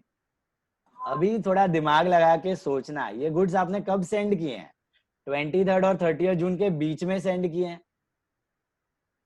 तो 23 जून को जो स्टॉक वैल्यू किया है 75 लाख, ये गुड्स उसके अंदर पड़े थे ना? पड़े होंगे, हाँ। पड़े होंगे, तो उसी में ऐड करोगे तो डबल काउंटिंग हो जाएगी ना यार। अगेन आपको एकदम माइंड को क्लियर रखना है ना, आपको सिंपल एग्जांपल देता हूँ। अगर इसके पहले भेजे होते तो ऐड करते। हाँ, इसके पहले भेज दिए होते तो ऐड करते, तो ये स्टॉक के अंदर नहीं होता, जो हमने हमारे एग्जांपल में डिस्कस किया। 1 महीने पहले कंसाइनमेंट में जो हुआ 1 महीने पहले, वो किया होता तो हम ऐड करते। करेक्ट। देखो आपको ये एग्जांपल में सोचना है ना, ऐसा सोचो 75 लाख का 75 लाख पूरा सेल और रिटर्न में भेज दिया उसको, और उसने जवाब नहीं दिया है टिल 31 मार्च, तो किसका स्टॉक है वो? हमारा ही है ना। तो will you add full 75 lakh to 75 lakh? Is your stock 1 crore 50 lakhs? No, your stock is still 75 lakhs, so no change. तो इसमें पूरा नहीं भेजा है हमने, खाली 2,70,000 का सेंड किया, 2,70,000 का सेंड किया, तो 2,70,000 का भी assumed it is return। ये तो एक्चुअली रिटर्न है, ये भी हम लोग करते ही है ना, ईयर एंडिंग पे सेल रिटर्न की एंट्री और स्टॉक में ऐड कर देते हैं हमारे स्टॉक, याद है? तो ये भी रिटर्न ही है, लेकिन 23 जून से पहले सेंड नहीं किया। अगर पहले सेंड किया होता तो हम ऐड करते। क्यों ऐड करते? क्योंकि वो फिजिकल स्टॉक में नहीं होता, अभी तो वो फिजिकल स्टॉक में पड़ा हुआ है, तो कुछ करने की जरूरत नहीं है। समझ आई बात? तो इसका हम लोग नोट लिख लेंगे, इसको छोड़ेंगे नहीं। Will write a note below our statement for this sale और रिटर्न आइटम। तो ले दे के हमने क्या किया? परचेज ऐड किया, सेल माइनस किया, अब नॉर्मल सेल माइनस कर दिया। What is our final answer now? ना आ रहा है देख लो। 75 plus 460 plus 530 plus 270 minus 1441667 minus 1,50,000। ये होगा आपका stock as on 30th of June, year ending पे ये स्टॉक आएगा आपका। चलो बना लेते हैं, स्टेटमेंट में कर लेना calculate. Start with the physical stock as on 23rd June 16, that was 75 lakhs। फिर क्या ऐड किया हमने? ऐड लेस, तो it is very easy, copying the question. Purchases है, पहला कंसाइनमेंट था ना, good Saint on consignment, on consignment lying with consignee, goods sent on consignment lying with consignee। ये थोड़ा एक्सप्लेनेशन के लिए मैं बता रहा हूँ स्टेटमेंट्स, बाकी यू कैन राइट इट, जो क्वेश्चन में दिया वो भी छाप सकते। goods sent on consignment lying with consignee at CP, that is 4,60,000। second one was purchases during the period, purchases during the period। इसमें बाइफिकेशन दिखाना है तो दिखाओ, नहीं दिखाओगे तो भी चलेगा। Goods delivered, not delivered, it's fine, You can just add both and show 5,30,000 plus 2,70,000, that is 8 lakhs. ये तो cost पर ही है. The third one is, और क्या ऐड किया है, 430 बस, बाकी तो लेस किया है. तो ये कितना आ रहा है, 8 plus 4, 12,60,000, 75 plus 12, 8760, 8760, then less में you have sale, तो पहले लिखो normal sale, sale with normal margin या normal profit at cost price, 1441667.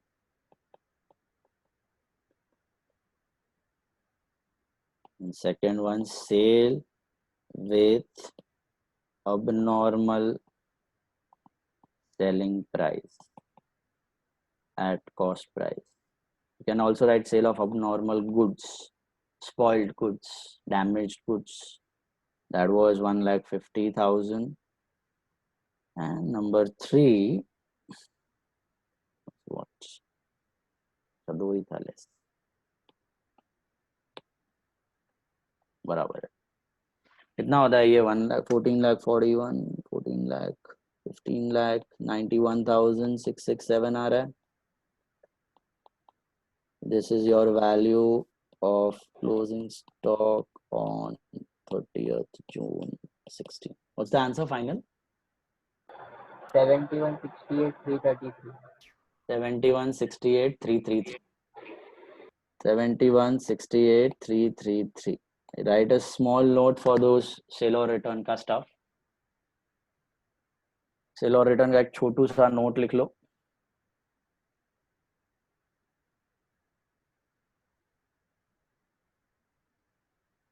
Goods costing, goods of selling price 5,40,000 sent on sale or return. Goods of selling price 5,40,000 sent on sale or return. Goods of selling price 5,40,000 sent on sale or return, out of which since half the goods are returned,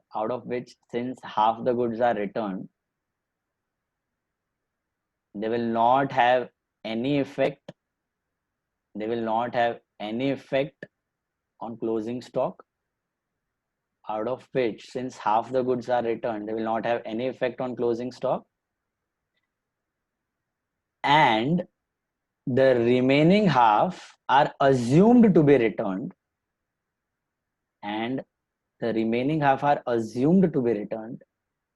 Hence no effect on the closing stock. The remaining half are assumed to be returned, hence no effect on the closing stock. Sir एक बार statement बोलो ना आप. It is assumed, goods of selling price rupees 5,40,000 were sent on sale or return basis. Goods of selling price rupees 5,40,000 were sent on sale or return basis, out of which half the goods were returned, and hence will not have any effect on the closing stock. Half the goods were returned. Since half the goods were returned, they will not have any effect on the closing stock. And the remaining half are assumed to be returned. And hence no effect on closing stock. Okay? Sir यहाँ पे goods worth 5,40,000 दिया है तो वो cost price नहीं होगा? क्या दिया? सेल्स इंक्लूड है भैया, और हमेशा सेल और रिटर्न में सेलिंग प्राइस ही रहेगा. Goods worth, goods of selling price, goods sold of so and so. Sale और return is with selling price only. Sale और अगर रिटर्न एक्चुअल सेल्स होता होगा इसमें, इस समय अगर एक्चुअल सेल्स होगा है ना, एक्चुअल सेल्स नहीं नहीं, सेल और रिटर्न का जो आधा दो हाँ रिटर्न अप्रूव है ना, कर लिया हाँ अप्रूव वो कर लिया नॉर्मल होता, सेल हो जाएगा ना। तो वो कॉस्ट प्राइस ढूंढना पड़ेगा ना बाद में। हाँ ढूंढना पड़ेगा, फिर वो नॉर्मल सेल हो जाता है इसके जैसा। अभी ढूंढना ना इसका 17,30,000 हाँ में ठीक है ठीक। आधा गुड्स ऐड हो जाता है 2,70,000, नॉर्मल सेल अप्रूव हो गया तो नॉर्मल सेल है ना। पूरा अप्रूव हो जाता तो पूरा नॉर्मल सेल, तो 5,40,000 प्लस 17,30,000 पूरा का पूरा नॉर्मल सेल। जो आप नॉर्मल सेल मार्जिन यूज कर रहे हो 20%, वही सेल और रिटर्न में है, उसी का दिया है ना, out of which normal sale price पे ही जा रहा है आपका गुड्स। नेक्स्ट वाला देखते हैं, सम नंबर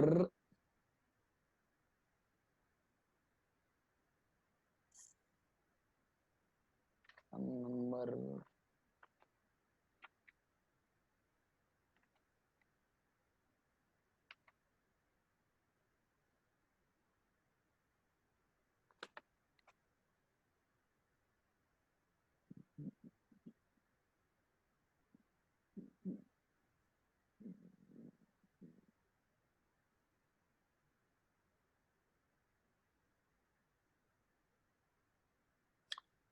सम नंबर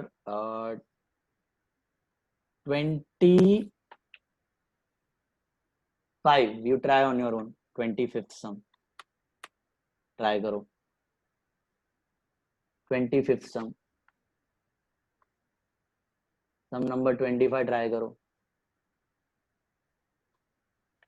समझ समझ के ट्राई करो क्या हो रहा है situation. 25 all the calculations, cost price, selling price, 25।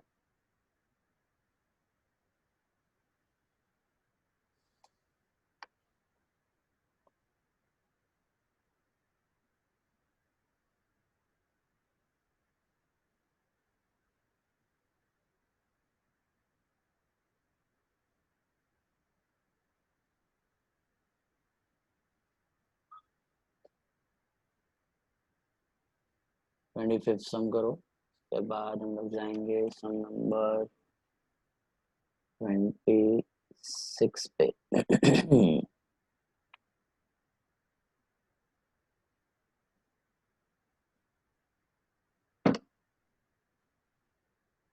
कर लो फटाफट 25।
वर्किंग नोट सेम तरीके से बनाना है जैसे बनाया था मैंने, बाइफरकेट करके यू कैन डू 25।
वो नोट भी लिखना है। नोट लिखना है ना इसमें भी, GSOR का सेम assumption, returned, बाकी balance assumed to be returned, means no effect on closing stock.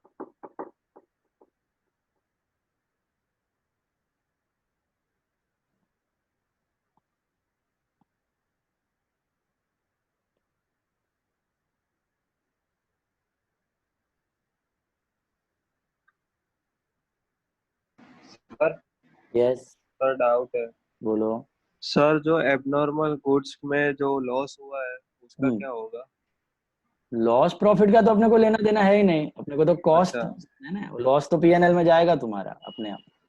तो साइकिल का एग्जांपल में क्या था अपना, 40 साइकिल 60,000 में बिका था और 10 साइकिल्स 8,000 में। तो अपना परचेज का जो कॉस्ट होगा डेबिट साइड पे, that will be 50,000 of all 50 cycle, and जो सेल का प्राइस होगा वो 60 प्लस 8 68,000, तो ऑटोमेटिकली लॉस में आ जाएगा ना उधर।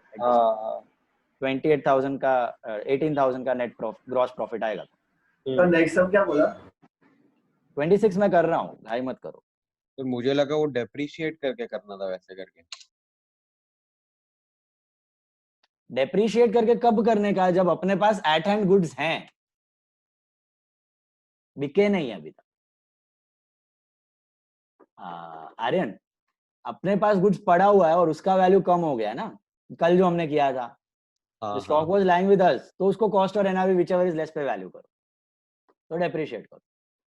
बट सेल हो गया है, सेल हो गया है तो कॉस्ट में से कॉस्ट निकाल देने का।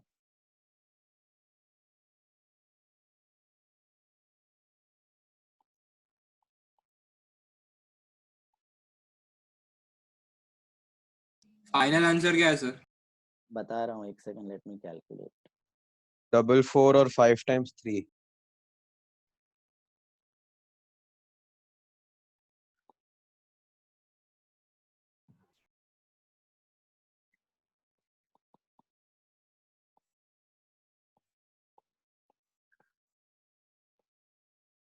सॉरी 4464 और बाद में 3 0 44,64,000 44,60,000 44,64,000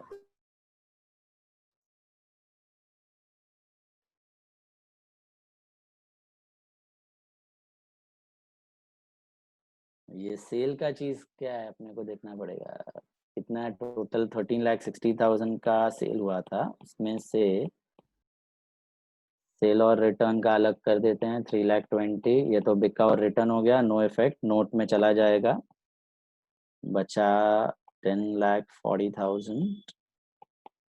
इसका भी दो पार्ट है, नॉर्मल अब नॉर्मल। अब नॉर्मल बिका, उसका सेल वैल्यू देखना, सोल्ड फॉर 1,20,000 और ये बचा 9,20,000। ये नॉर्मल सेल हो गया। तो पहले नॉर्मल सेल का हम लोग कॉस्ट ढूंढ लेते हैं, 100 plus 25 125 9,20,000। What is the cost of these goods? 7,36,000 sold, तो इधर से उड़ा दो, 7,36,000। ये नॉर्मल हुआ। अब नॉर्मल का बना है यहाँ से, at CP this is 2,40,000 and sale और रिटर्न को इग्नोर करना। 9 + 9 40 976,000 and finally the value of closing stock on 30th June 16. कितना मिला? 14 44 64 44 64. This should be your solution and this should be your छोटू सा note. सेल और रिटर्न का part इसमें भी समझा, सेम था। इसी टाइम ड्यूरेशन के बीच में गुड्स गया और रिटर्न हुआ है। ये नोट में अब नॉर्मल का सेलिंग प्राइस क्यों माइनस किया, कॉस्ट क्यों नहीं किया, समझ रहे हैं? सेल है, सेल में से सेल प्राइस माइनस होगा, फिर नॉर्मल गुड्स का सेलिंग प्राइस, फिर कॉस्ट, और यहाँ पे स्टेटमेंट में तो दोनों कॉस्ट ही है, नॉर्मल और अब नॉर्मल दोनों का कॉस्ट है। Is that clear? सर इसमें परचेज सेल यही पीरियड में हुआ है, वो कैसे आइडेंटिफाई करना? बोला ना तुमको, purchase sale, purchase return, sales return, कुछ नहीं दिया है तो यही पीरियड का रहेगा, पूरे साल का कैसे होगा? पूरे साल का purchase sale is not possible. Purchase sales, purchase return, sales return, यही टाइम पीरियड का है हमेशा, कुछ स्पेसिफाई नहीं किया है तो।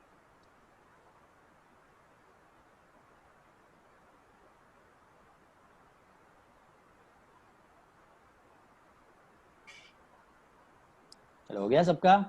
नोट लिखना सब लोग, नोट लास्ट सम में लिखा था ना, goods sent on sale or return, half are returned, since half are returned no effect on closing stock, and remaining half are assumed to be returned, hence no effect on closing stock.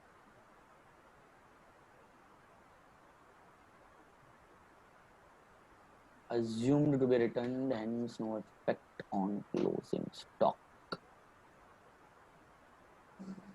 I have problem number 26 पे कोई doubt इसमें? बताओ जम रहा है? Idea आ रही है क्या करना है? 31 मार्च 30 जून को जो स्टॉक है वो फिजिकल तो ठीक है, ना हुआ वांदा नहीं, ओनरशिप स्टॉक चाहिए अपने, जो गोडाउन में मिला है वो फिजिकल स्टॉक है। तो कभी कभी ऐसा हो सकता है कि physical stock itself is ownership stock, possible. कभी कभी ऐसा हो सकता है कि ओनरशिप स्टॉक में हम ओनर हैं लेकिन फिजिकली अपने पास नहीं है, ऐसा हो सकता है। या उल्टा भी हो सकता है, फिजिकली भले ही गुड्स अपने पास है लेकिन हम ओनर नहीं है। तो आइडिया क्लियर रखना कि हमें ओनरशिप स्टॉक चाहिए ऑन योर एंड, और अपने को मिला है यहाँ पे फिजिकल स्टॉक गोडाउन।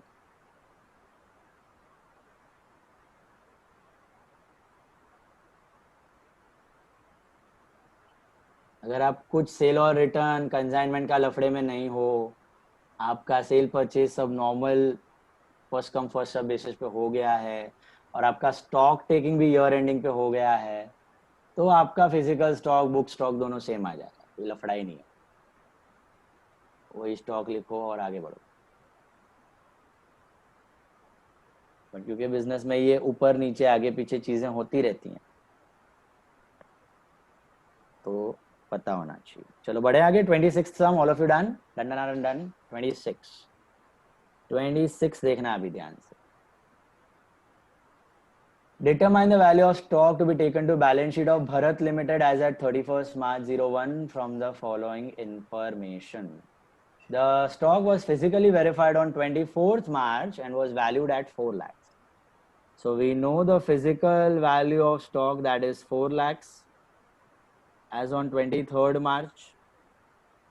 Okay. और अपने को ढूंढना है 31st मार्च का, तो ये भी फॉरवर्ड रोल है। ओके, रोल फॉरवर्ड बोलते हैं इसको। आगे जाके हम लोग 31 मार्च का ढूंढ रहे हैं 4 लाख रुपया। सो 4 लाख रुपया दिया हुआ है फिजिकल स्टॉक। तो यहाँ पे मैं नोट बना रहा हूँ, physical stock on 24th March 24th March is 4 lakhs.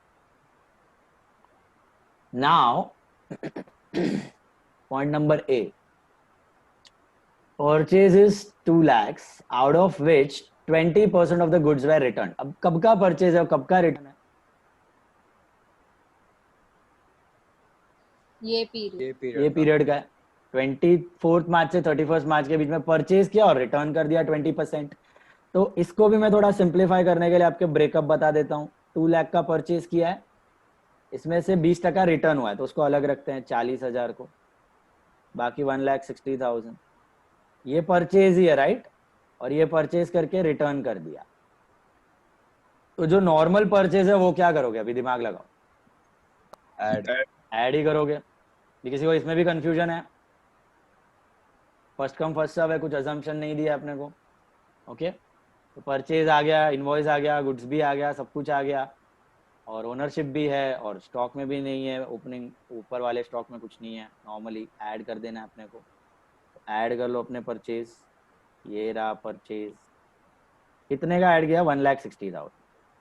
What about that 40,000 use common sense, खरीदा और रिटर्न भी कर दिया, No effect. No effect. Obviously no effect, no effect. इसका हम नोट लिख लेंगे, नो इफेक्ट को जाने नहीं देंगे भैया, write a note. Then sales of goods units 2 lakh, out of which 20% of the goods were returned, 20% of the goods were returned by the customers। इसको भी मैं बाइफरकेट करके बता रहा हूँ आपको। 2 लाख का गुड्स है, इसमें बाइफरकेट कर देते हैं। ये नॉर्मल सेल है 1,60,000, 80%, और सेल रिटर्न हो गए वापस 40,000। दिमाग लगा के बताओ, ये जो नॉर्मल सेल हुए हैं इसका क्या करोगे आप? लेस। लेस कर दोगे, परफेक्ट है, बराबर है। ओनरशिप चली गई हमारी, लेस करना है अपने को। अच्छा, कौन सा प्राइस पे लेस करोगे, ये next important question. Cost price या सेलिंग प्राइस? 25% कम। सर ये 2 लाख को सेलिंग प्राइस दिया है ना? ऑब्वियसली सेल ऑफ गुड्स दिया है, मतलब सेलिंग प्राइस है। ओके, यूनिट्स नहीं है, वो रुपीज है एक्चुअली। रुपीज 2 lakhs है और नीचे rupees 1,80,000। Okay, sale of goods normal units ऐसा दिया। Okay, sale of goods normal units and sale of defective units ऐसा दिया है। 2 लाख रुपीज एंड 1,80,000, वो प्राइस ही है। तो कौन सा प्राइस होगा वो 2 लाख और 1,80,000? दैट इज सेलिंग प्राइस और cost price. SP, sales are at SP, purchases are at cost, sales return are at selling price, purchase return are at cost price। तो C plus P SP के लिए अपने को नीचे equation दी गई है। What is the equation? 1,28,000. Profit of 25% on cost, 100 plus 25, 125। तो 1 lakh कितना था सेलिंग प्राइस? 1,60,000 था। Cross multiply and get the cost. 128. 128,000, 1,28,000 मिला सबको। क्या करें, प्लस करना है माइनस करना है? लेस लेस करना है, माइनस करना है। 128, किसी को डाउट है इसमें? पक्का क्लियर हो गया? अब भी what about this remaining goods जो रिटर्न हुआ है, sales return, common sense use करना नो है। इफेक्ट। आया गया, no effect, no effect, no change in stock, will go and put it under the note. Third point, sale या purchase और purchase return को अलग अलग बता सकते हैं? परचेज और परचेज रिटर्न, और पहला पूरा परचेज बताओ फिर परचेज रिटर्न पहले माइनस। ऐड कर दिया 2 लाख फिर minus 40,000। Yes, you can show that, no problem, चलेगा, कर सकते। Then sale of defective units 1,80,000 at 10% less than the normal selling price. Sale of defective units at 1,80,000 rupees, which is 10% less than the normal selling price. क्या मुझे इसका normal selling price बता सकते हो आप? 2 लाख। 2 लाख 2 lakhs होगा। बढ़िया, 2 लाख में बिका नहीं, 180 में बिका है। इससे अपने को नॉर्मल सेलिंग प्राइस मिल जाएगा। डिफेक्टिव का selling price is 1,80,000 and normal selling price is 2 lakh. कैसे मिला? दिस इज 10% लेस, मतलब ये 90 है, ये 100 है, तो ये क्या होगा 2 लाख। ये तो कॉमन सेंस है, ये समझ आ गया? हेलो, हाँ। अब क्यों, क्या क्या रीजन था हमने नॉर्मल सेलिंग प्राइस ढूंढने का? क्या पता चलेगा वहां से अपने फिर अपने को कॉस्ट प्राइस। कॉस्ट प्राइस चाहिए ना। अपना target is to go arrive at the cost of those goods. Okay, कौन से भाव पे बेचा वो इंपॉर्टेंट नहीं है, अपने को कॉस्ट से लेना देना है।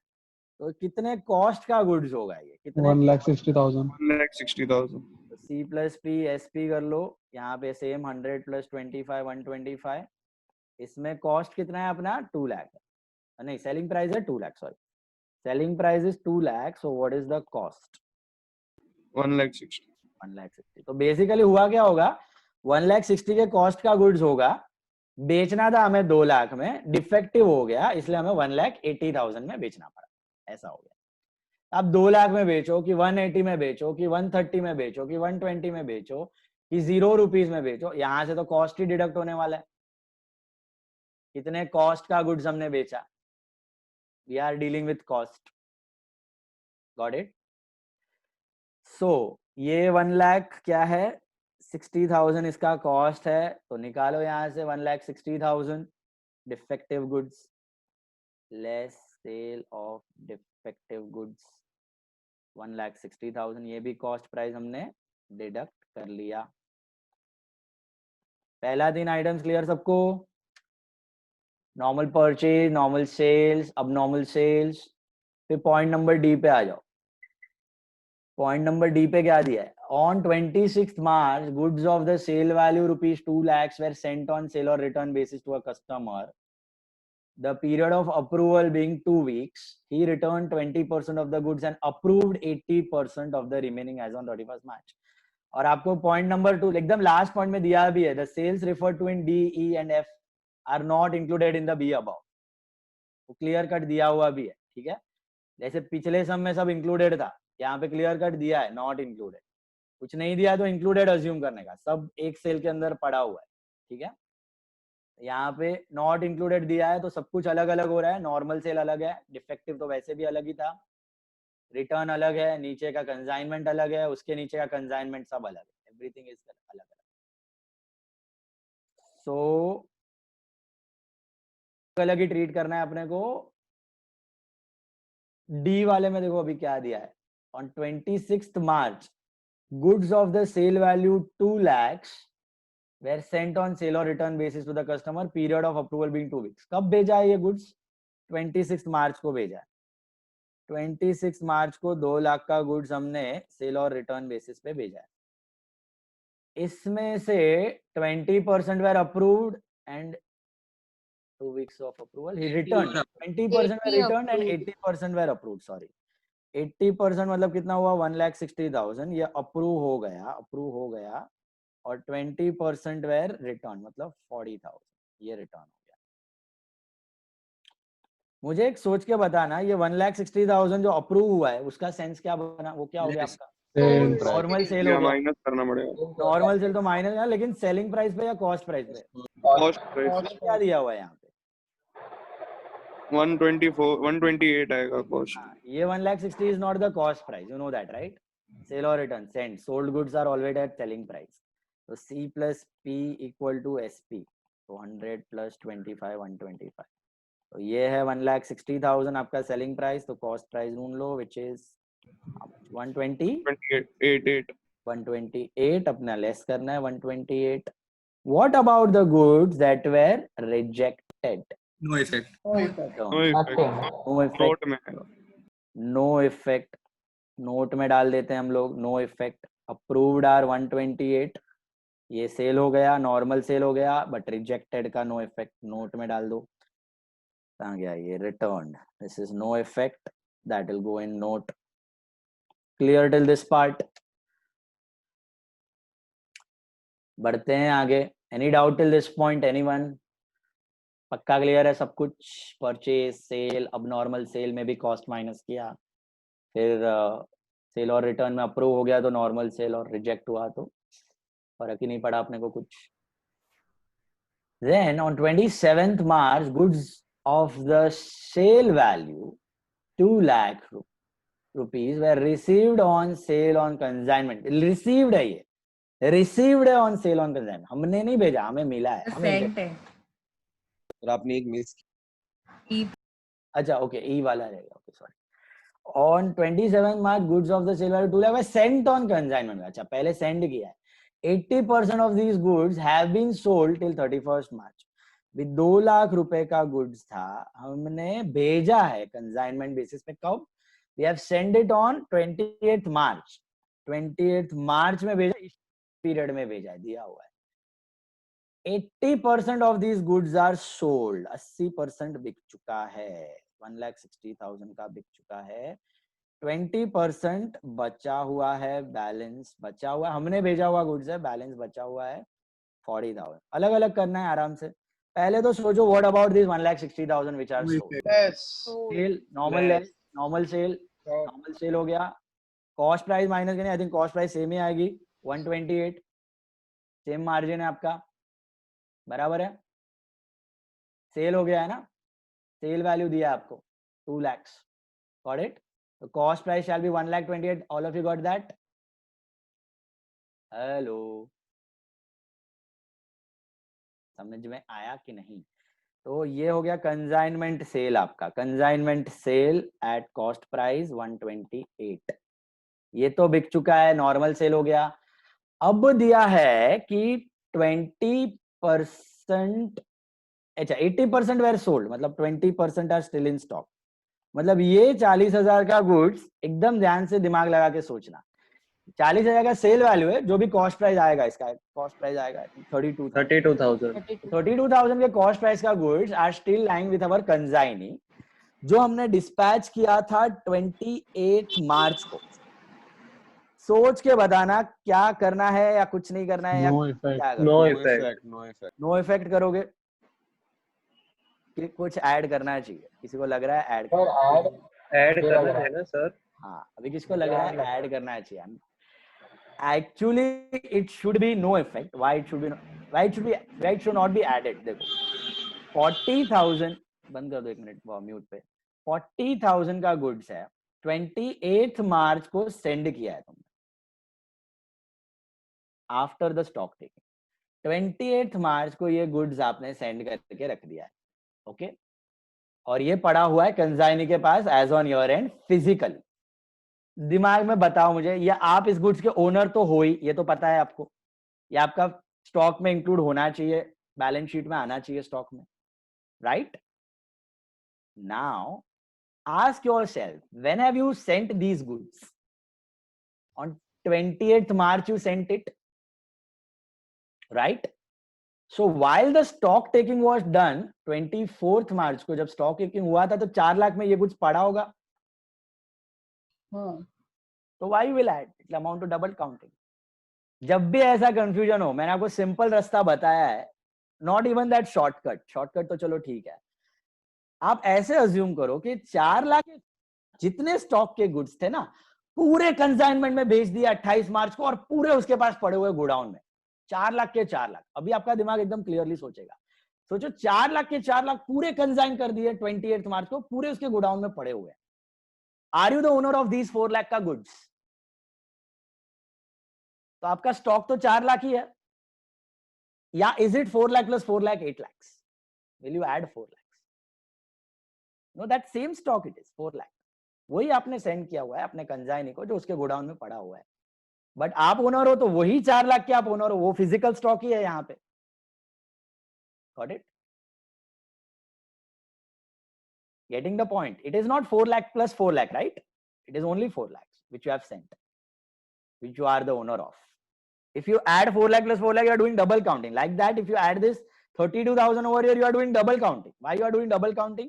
It was already there in the godown before the say consignment was sent ना, stock taking के वक्त ये गोडाउन में पड़ा हुआ था। पढ़ला कि नहीं? बोला मन कोठारी, समझ आई बात? तो कुछ नहीं करना है, इसको इग्नोर मारना है, इग्नोर मार के नोट में डाल देंगे नो इफेक्ट, ओके। तो अगर आपने बीच के ड्यूरेशन में भेजा है और उधर ही पड़ा हुआ है तो नो इफेक्ट, आप पे स्टॉक में ही था पहले। मुझे एक बात बोलो, अगर ये कंसाइनमेंट आपने पहले भेजा होता, स्टॉक टेकिंग के पहले भेजा होता और 40,000 उसके पास गोडाउन में पड़ा होता, तो आप क्या करते? तो आप जरूर ऐड करते हो, आप डेफिनेटली ऐड करते हैं। क्यों? क्योंकि स्टॉक टेकिंग के पहले निकल चुके थे, तो आपके फिजिकल स्टॉक में तो वो थे ही नहीं गुड्स, अभी ईयर एंडिंग के स्टॉक में वो नहीं है, लेकिन आप ओनर हो तो आप ऐड करो उसको, तो फिर डबल काउंटिंग नहीं होगा, जो हम इससे पहले वाले सम में किया था। ओके, 1 महीने पहले कंसाइनमेंट में भेजे हुए गुड्स। समझ आई ये बात?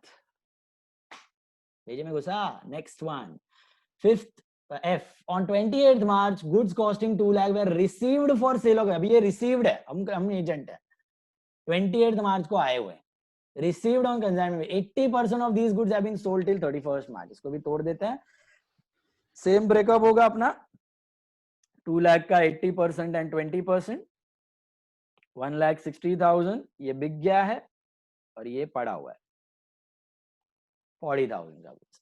They are received on consignment basis। अब ये याद रखना है, थोड़ा कॉमन सेंस है आपको, ये गुड्स रिसीव हुआ है, ये रिसीव हुआ है, किसी और ने भेजा है, तो ये क्या सेलिंग प्राइस है, कॉस्ट प्राइस है, क्या है? Cost price. ओके, आपका कुछ सेलिंग प्राइस नहीं होगा यहाँ पे कॉस्ट। आप किसी को भेजोगे तो आपका मार्जिन काम आएगा, सेलिंग प्राइस। आपको कोई दे रहा है, आपको कोई सेल और रिटर्न पे गुड्स दे रहा है, तो ये उसका सेलिंग प्राइस होगा, लेकिन आपका तो कॉस्ट प्राइस ही होगा ना। तो ये आपका कॉस्ट प्राइस है, कंफ्यूज मत होना, ये सेलिंग प्राइस नहीं है, कॉस्ट प्राइस है। कोई काम नहीं आएगा अपने को, देखते हैं अपन।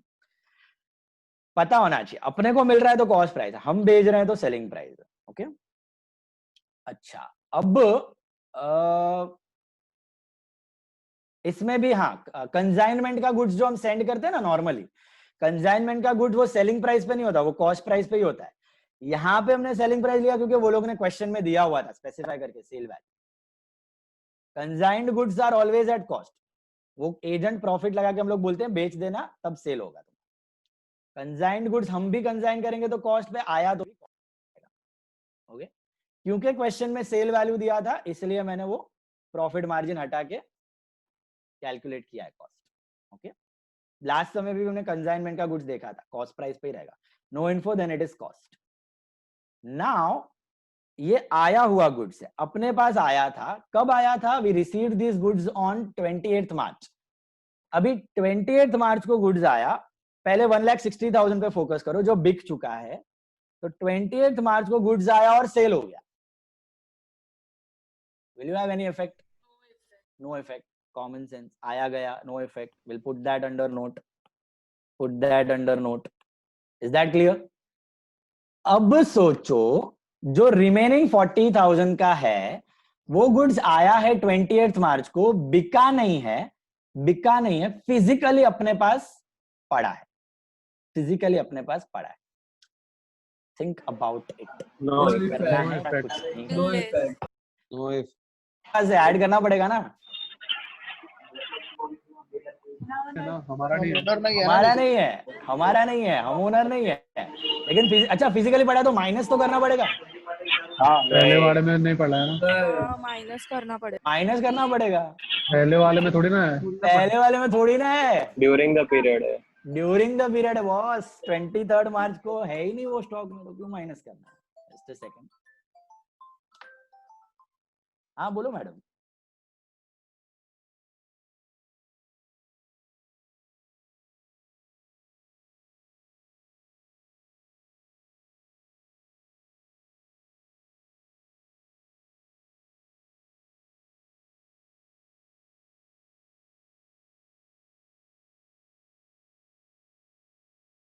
सो आया कभी है वो कंसाइंड गुड्स? आया है आपका 28 मार्च को ना, तो आपके फिजिकल स्टॉक में तो था ही नहीं। ऐड तो आप करोगे नहीं क्योंकि आपको बिलोंग नहीं करता है, लेस भी नहीं करना है क्योंकि फिजिकल स्टॉक में था नहीं। Are you getting this? समझ आई बात? अब थोड़ा कहानी में मिर्ची डालते हैं। इसमें ये कंसाइंड गुड्स आपको मिले थे 1 महीने पहले, 1 महीने पहले मिले थे, उसमें से 160 बिक गए और अभी बचे हुए हैं 40,000। अब क्या करोगे? माइनस माइनस करोगे, पक्का करोगे? क्यों करोगे भैया? क्योंकि अब ये उस स्टॉक में थे ना, स्टॉक टेकिंग में पड़े हुए हैं फिजिकल क्वांटिटी में, लेकिन आपको बिलोंग नहीं करता है, आप इसके ओनर नहीं हो, तो you will definitely subtract it, definitely subtract it. Is that clear? Answer बैठ रहा है दिमाग में? श्योर? बस यही है कहानी अब तक की। ये बना लो स्टेटमेंट, नोट्स में आपको दे रहा हूँ, स्टेटमेंट बना लो। चलो कॉपी करना है। 40,000 है, 40,000, और अगर वो बिफोर द पीरियड होता तो ये 40,000 भी लेस होता ना, क्योंकि अपना तो वही तो बोला अभी मैंने। नहीं, आपने 1,60,000 का बोला ना। नहीं नहीं, 1,60,000 तो सेल हो गया, आया और 40 सेल का हो बोला। गया। 40 का ही बोला, अच्छा, 40 का गुड्स 1 महीने पहले आया था और अभी तक पड़ा हुआ है 40 का।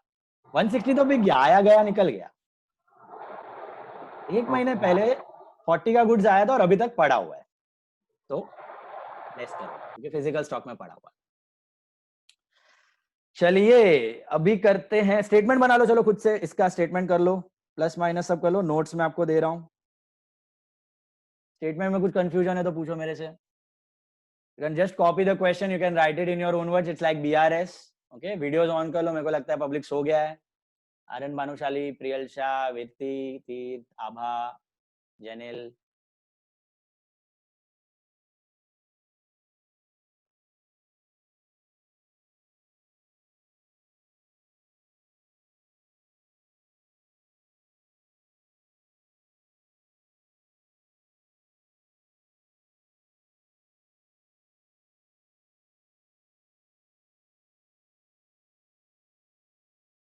यश पटेल, समझ आ रहा है?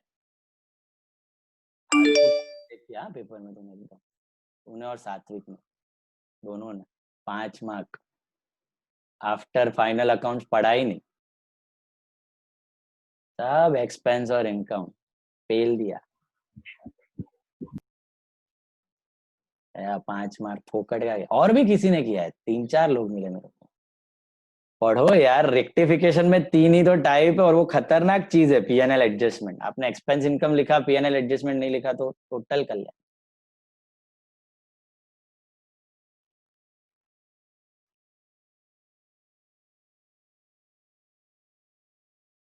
हर्ष राजे, और कौन गया, तनय, तनय ने थोड़ा बेटर किया। हर्ष राजे कितना है हर्ष? 50 आया, 51 आया?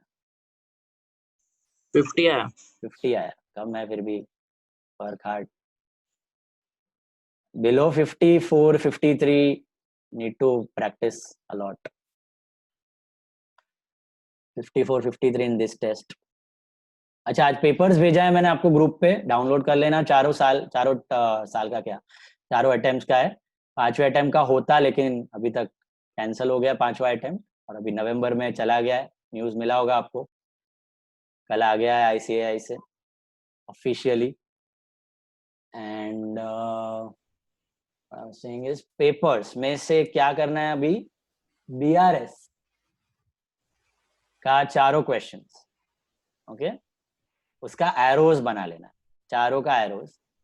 क्वेश्चन रीड करना, सब में खाली एरो है, कुछ BRS में भी टाइप रीड करना क्वेश्चन, मैं कुछ बोल नहीं रहा, प्रॉपरली रीड करना। एरोज चाहिए, ओके, और भी कुछ पूछा है तो वो भी चाहिए, और स्टेटमेंट खाली 2 क्वेश्चन का चाहिए मेरे को। सर ये होमवर्क है, वो वॉलंटरी वर्क है? ये होमवर्क है, संडे इवनिंग को दिखाना। अरे सर कल टेस्ट है। हाँ सर, मैं पूरा इंग्लिश का भी लिखना है, इंग्लिश का भी है। बाद में इको है, बाद में आपका है, वेडनेसडे तक फाइट है हम लोग। ए भाई, इंग्लिश का ये संडे थोड़ी लिखना है, नेक्स्ट संडे लिखना है। नहीं लिखना है। वेडनेसडे को मेरा टेस्ट है, NPO एंड हाँ, तो ट्यूसडे को रोहन सर का भी टेस्ट है। ट्यूसडे को तो वो तो छोटू सा टेस्ट रहेगा, पढ़ना तो पड़ेगा ना। चैप्टर का है, 4 चैप्टर है, सप्लाई और यूटिलिटी 4 चैप्टर है। ऑनलाइन वाला रहेगा। पर 4 चैप्टर है, 4 चैप्टर है। सारी टेस्ट ऑनलाइन ही होती है, और इको तो वैसे भी ऑनलाइन ही होता है। आपका पोस्टपोन करो ना थोड़ा। चलो तो मैं तुम लोग काम करो, थोड़ा थोड़ा करके मेरे को वेडनेसडे तक सबमिट करना, ठीक है? वेडनेसडे से इसमें कम आएगा, उससे ज्यादा गाली पड़ती है। इसका कम? अच्छा, मार्क्स कम। मार्क्स तुम पढ़ाई करते रहो दोनों का, इसको साइड बाय साइड एक एक क्वेश्चन, चलो 1 क्वेश्चन वी आर टेकिंग, ठीक है, नॉट 4। एक एक क्वेश्चन रोज का लेते हैं, एक एक क्वेश्चन मेहरबानी करके रोज का रोज सेंड कर दो तो अच्छा रहेगा, ओके? तो आज शाम तक मेरे को भेज देना। सर कल तक छोड़ दो ना, मंडे से चालू करो ना। अभी एक क्वेश्चन की जिंदगी मत करो यार। BRS सर का 3 ऑनलाइन टेस्ट है, 3 एग्जाम है, और कल उनका फुल ऑनलाइन भी है, पेपर पेन भी है, फिर लॉ का भी टेस्ट है। कल थोड़ी लॉ का टेस्ट है। नहीं इंग्लिश का लिख मतलब के थोड़ी भेजना है, बोलेंगे सर। तो तुमको मंडे इवनिंग तक भेजना है ना, ऐसा है। हाँ पर सुबह तक तो क्लास है और वो सभी होता है। ठीक है, चलो कल शाम तक भेज देना एक क्वेश्चन। अभी उससे ज्यादा मैं बार्गेन नहीं करने वाला, शट अप। कौन सा पेपर रीसेंट वाला पेपर है, दैट इज व्हाट, नवंबर 2019। नवंबर 2019 के पेपर का BRS करके भेजना है, okay, with statement, with everything, whatever they have asked. November 2019 full BRS। Just 1 question tomorrow evening. Sir ये कंसाइनमेंट का कांसेप्ट वापस समझाओ ना शॉर्ट में। हाँ, कंसाइनमेंट का समझाता हूँ। देखो, कंसाइनमेंट में क्या होता है, अपने को कोई गुड्स भेजता है, okay, we are the agent, someone sends us the goods, okay, and what do? We add up the margin on that goods and we sell it to the actual buyer. तो हम लोग खाली custodian है goods के, we are the agent. हम लोग owner नहीं है गुड्स के, हम लोग कुछ सेल का भी, हमारा काम क्या है, जो गुड्स आया उसको बेचो पैसे कलेक्ट करो, उसको दे दो अपना कंसाइनर को और कमीशन चार्ज करो।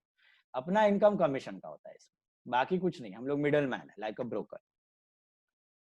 ओके, सो जितना भी गुड्स कंसाइनमेंट में आया है अपने पास वो हमारा नहीं है, we are never the owner, owner is always the consignor. वैसे ही हमने किसी को कंसाइन किया है गुड्स तो वो भी कॉस्ट पे ही जाएगा उसको। इधर सेल प्राइस दिया है ना, इसलिए we assume it is, we took that as selling price. से प्रीवियस हमें consign goods 2,40,000 lying with the consignee cost price, nothing is given, तो हम लोग भी कंसाइन हमारे कॉस्ट प्राइस पे करते हैं। फिर वो कंसाइनी को बोलेंगे उसका इतना मार्जिन लगा के 20-25% मार्जिन लगा के बेच देना, अपने को सेलिंग प्राइस रेमिट कर देगा और अपना कमीशन काट लेगा, ऐसा। तो जब सेल होगा ना तब एक्चुअल सेल अपने लिए, सॉरी, जब सेल होगा तब एक्चुअल सेल है अपने लिए, और जो बच गया उसके पास, उसके गोडाउन में, वो अपना कॉस्ट का गुड्स उसके पास पड़ा हुआ है, we are the owner, consignor is the owner, उसके पास गुड्स पड़ा हुआ है at our cost price in his godown. Physically उसके पास है लेकिन ओनर हम लोग, ऐसा है। समझ में आया दोनों चीज? कंसाइनमेंट में सेल वैल्यू दिया है तो ही सेल वैल्यू पकड़ने का, अदरवाइज गुड्स हमेशा कॉस्ट पे ही जाता है, आता भी कॉस्ट पे, जाता भी कॉस्ट। कंसाइनर मतलब जो बेचता है, और कंसाइनी मतलब जिसको जिसको जो एजेंट है वो, जो एजेंट है। Principal is consignor and agent is consignee.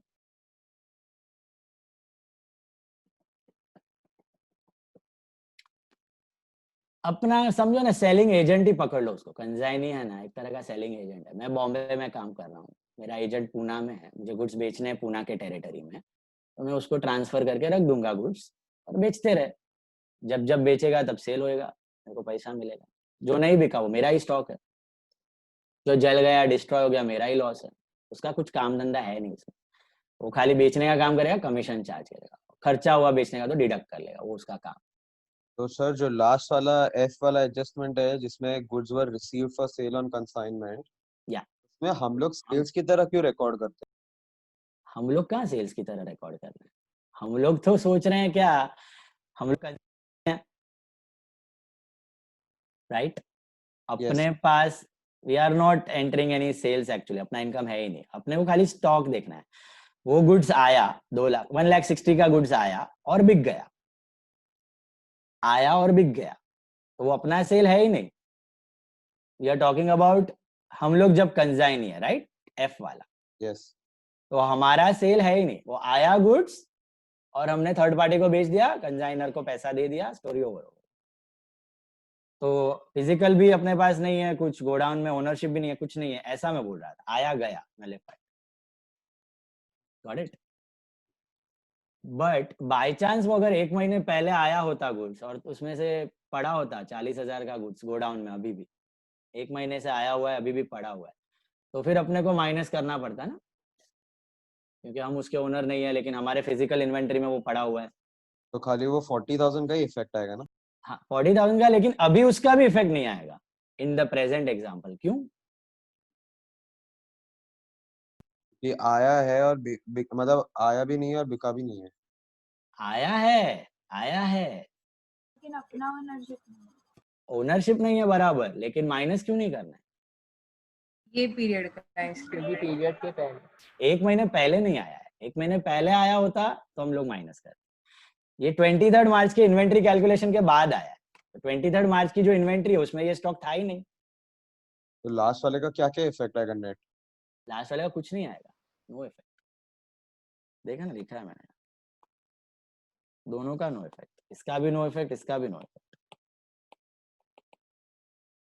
इसका भी नो इफेक्ट, इसका भी नो इफेक्ट। पूरा का पूरा 2 लाख का गुड्स हम लोग का तो था ही नहीं, 1,60,000 तो बिक गया, वैसे भी अपने पास है भी नहीं। 40,000 का फिजिकल क्वांटिटी अपने पास ईयर एंड पे पड़ा हुआ है, लेकिन फिर भी हम उसको माइनस नहीं करेंगे। क्यों माइनस नहीं करेंगे? क्योंकि ये 40 का गुड्स 28 मार्च को आया है, अपना ओरिजिनल स्टॉक टेकिंग में ये था ही नहीं, तो माइनस करने की जरूरत नहीं है अपने को, अमाउंट है ही नहीं उस स्टॉक में। Understood now? Yes. Statement ready है, नोट्स लिखते जाओ। चलो नंबर 1, नोट नंबर 1 अपना था, ये वाला था पहला परचेज का, the goods returned goods returned worth 40,000 during the period. Goods returned worth 40,000 during the period will not have any effect. Will not have any effect since the goods were received and sent during the same period. Purchase return of 40,000 will not have any effect since the goods were received and sent during the same period. Since the goods were received and sent during the same period. Same लिखना है sales return का. Sales return 40,000, sales return 40,000 लिखो या cost price लिखो. Will not have any effect. Sales return will not have any effect. ऐसा लिख सकते हो directly. Sales return will not have any effect on stock. Sales return will not have any effect on stock since the goods were received and sent during the same period. Since the goods were received and sent during the same period. Since the goods were received and sent during the same period.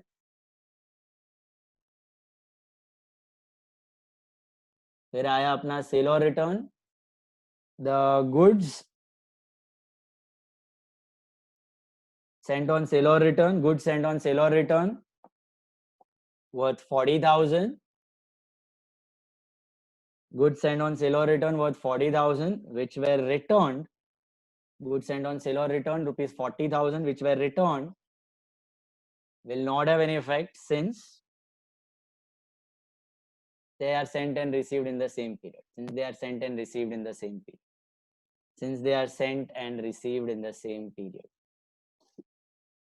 40,000 will not have any effect since they have sent and received in the same period. Hetvi Thakkar. Next one we have is last कौन सा था? Consignment ही था ना, इसके बाद कुछ और. Consignment में भी एक था. Yeah. Goods sent on consignment. Goods sent on consignment rupees 40,000. Goods sent on consignment rupees 40,000 lying with the consignee. Goods sent on consignment rupees 40,000 lying with the consignee will not have any effect. Will not have any effect. Will not have any effect as the goods were included in physical inventory. As the goods were included in physical inventory. Will not have any effect as the goods were included in physical inventory. ये 40,000 ना जो हमने send किया था और उसके पास पड़ा हुआ है और हमने ऐड नहीं किया क्योंकि हमारे फिजिकल इन्वेंटरी में पड़ा हुआ है. And the last one is this one. Goods received on consignment. Goods received on consignment 2 lakh will not have any effect. Goods received on consignment 2 lakhs will not have any effect. Goods received on consignment rupees 2 lakhs will not have any effect because the goods are sent and received partly. Goods are sent and received partly. Goods are sent and received partly, and the physical inventory of goods is not a part of physical stock. And the physical inventory of consigned goods, ऐसा लिखना. And the physical inventory of consigned goods rupees 40,000 and the physical inventory of consigned rupees 40,000 is not a part of stock on 24th March. And the physical inventory of consigned goods rupees 40,000 is not a part of inventory on 24th March. Is not a part of inventory on 24th March. Okay. 1,60,000 were sent and received, and baki 40,000. The physical inventory with us rupees 40,000 is not a part of inventory on 24th March. Is not a part of inventory on 24th March. So no effect of that. आज के लिए इतना काफी है. 28th सम आपको homework करना है. Sum number 28 इस सर इसका फाइनल बैलेंस 16,000 आ रहा है ना? हाँ. आंसर क्या आ रहा है बोल दो मेरे को. I don't know. 16 16,000 ठीक है. एक प्लस है बाकी सब माइनस है. 16,000 is the answer. 28th some that is for homework. 29 किया है हमने, हाँ We have done? कल ही था homework। 29 हाँ किया कल ही का होमवर्क किया था ना, हाँ राइट, कल का होमवर्क था राइट। एंड बस, और अभी वो बीआरएस वाला भी है। बीआरएस वाला भी करना है, कल तक दिखाना है वो। और आज के लिए आपका है ये कंजाइन, अपना स्टॉक का एक ही सम दे रहा हूँ, ठीक है। Sum number 28 that is for homework, submitted by tonight और बीआरएस बाय टुमारो। कौन सा पेपर बोला मैंने? बीआरएस नवंबर रिसेंट, नवंबर 19 पूरा बीआरएस प्रॉपर प्रेजेंटेशन, ओके। कुछ डाउट्स है तो मैसेज करो, अभी कुछ डाउट्स है तो you wait, otherwise you can leave. Tata bye bye, see you.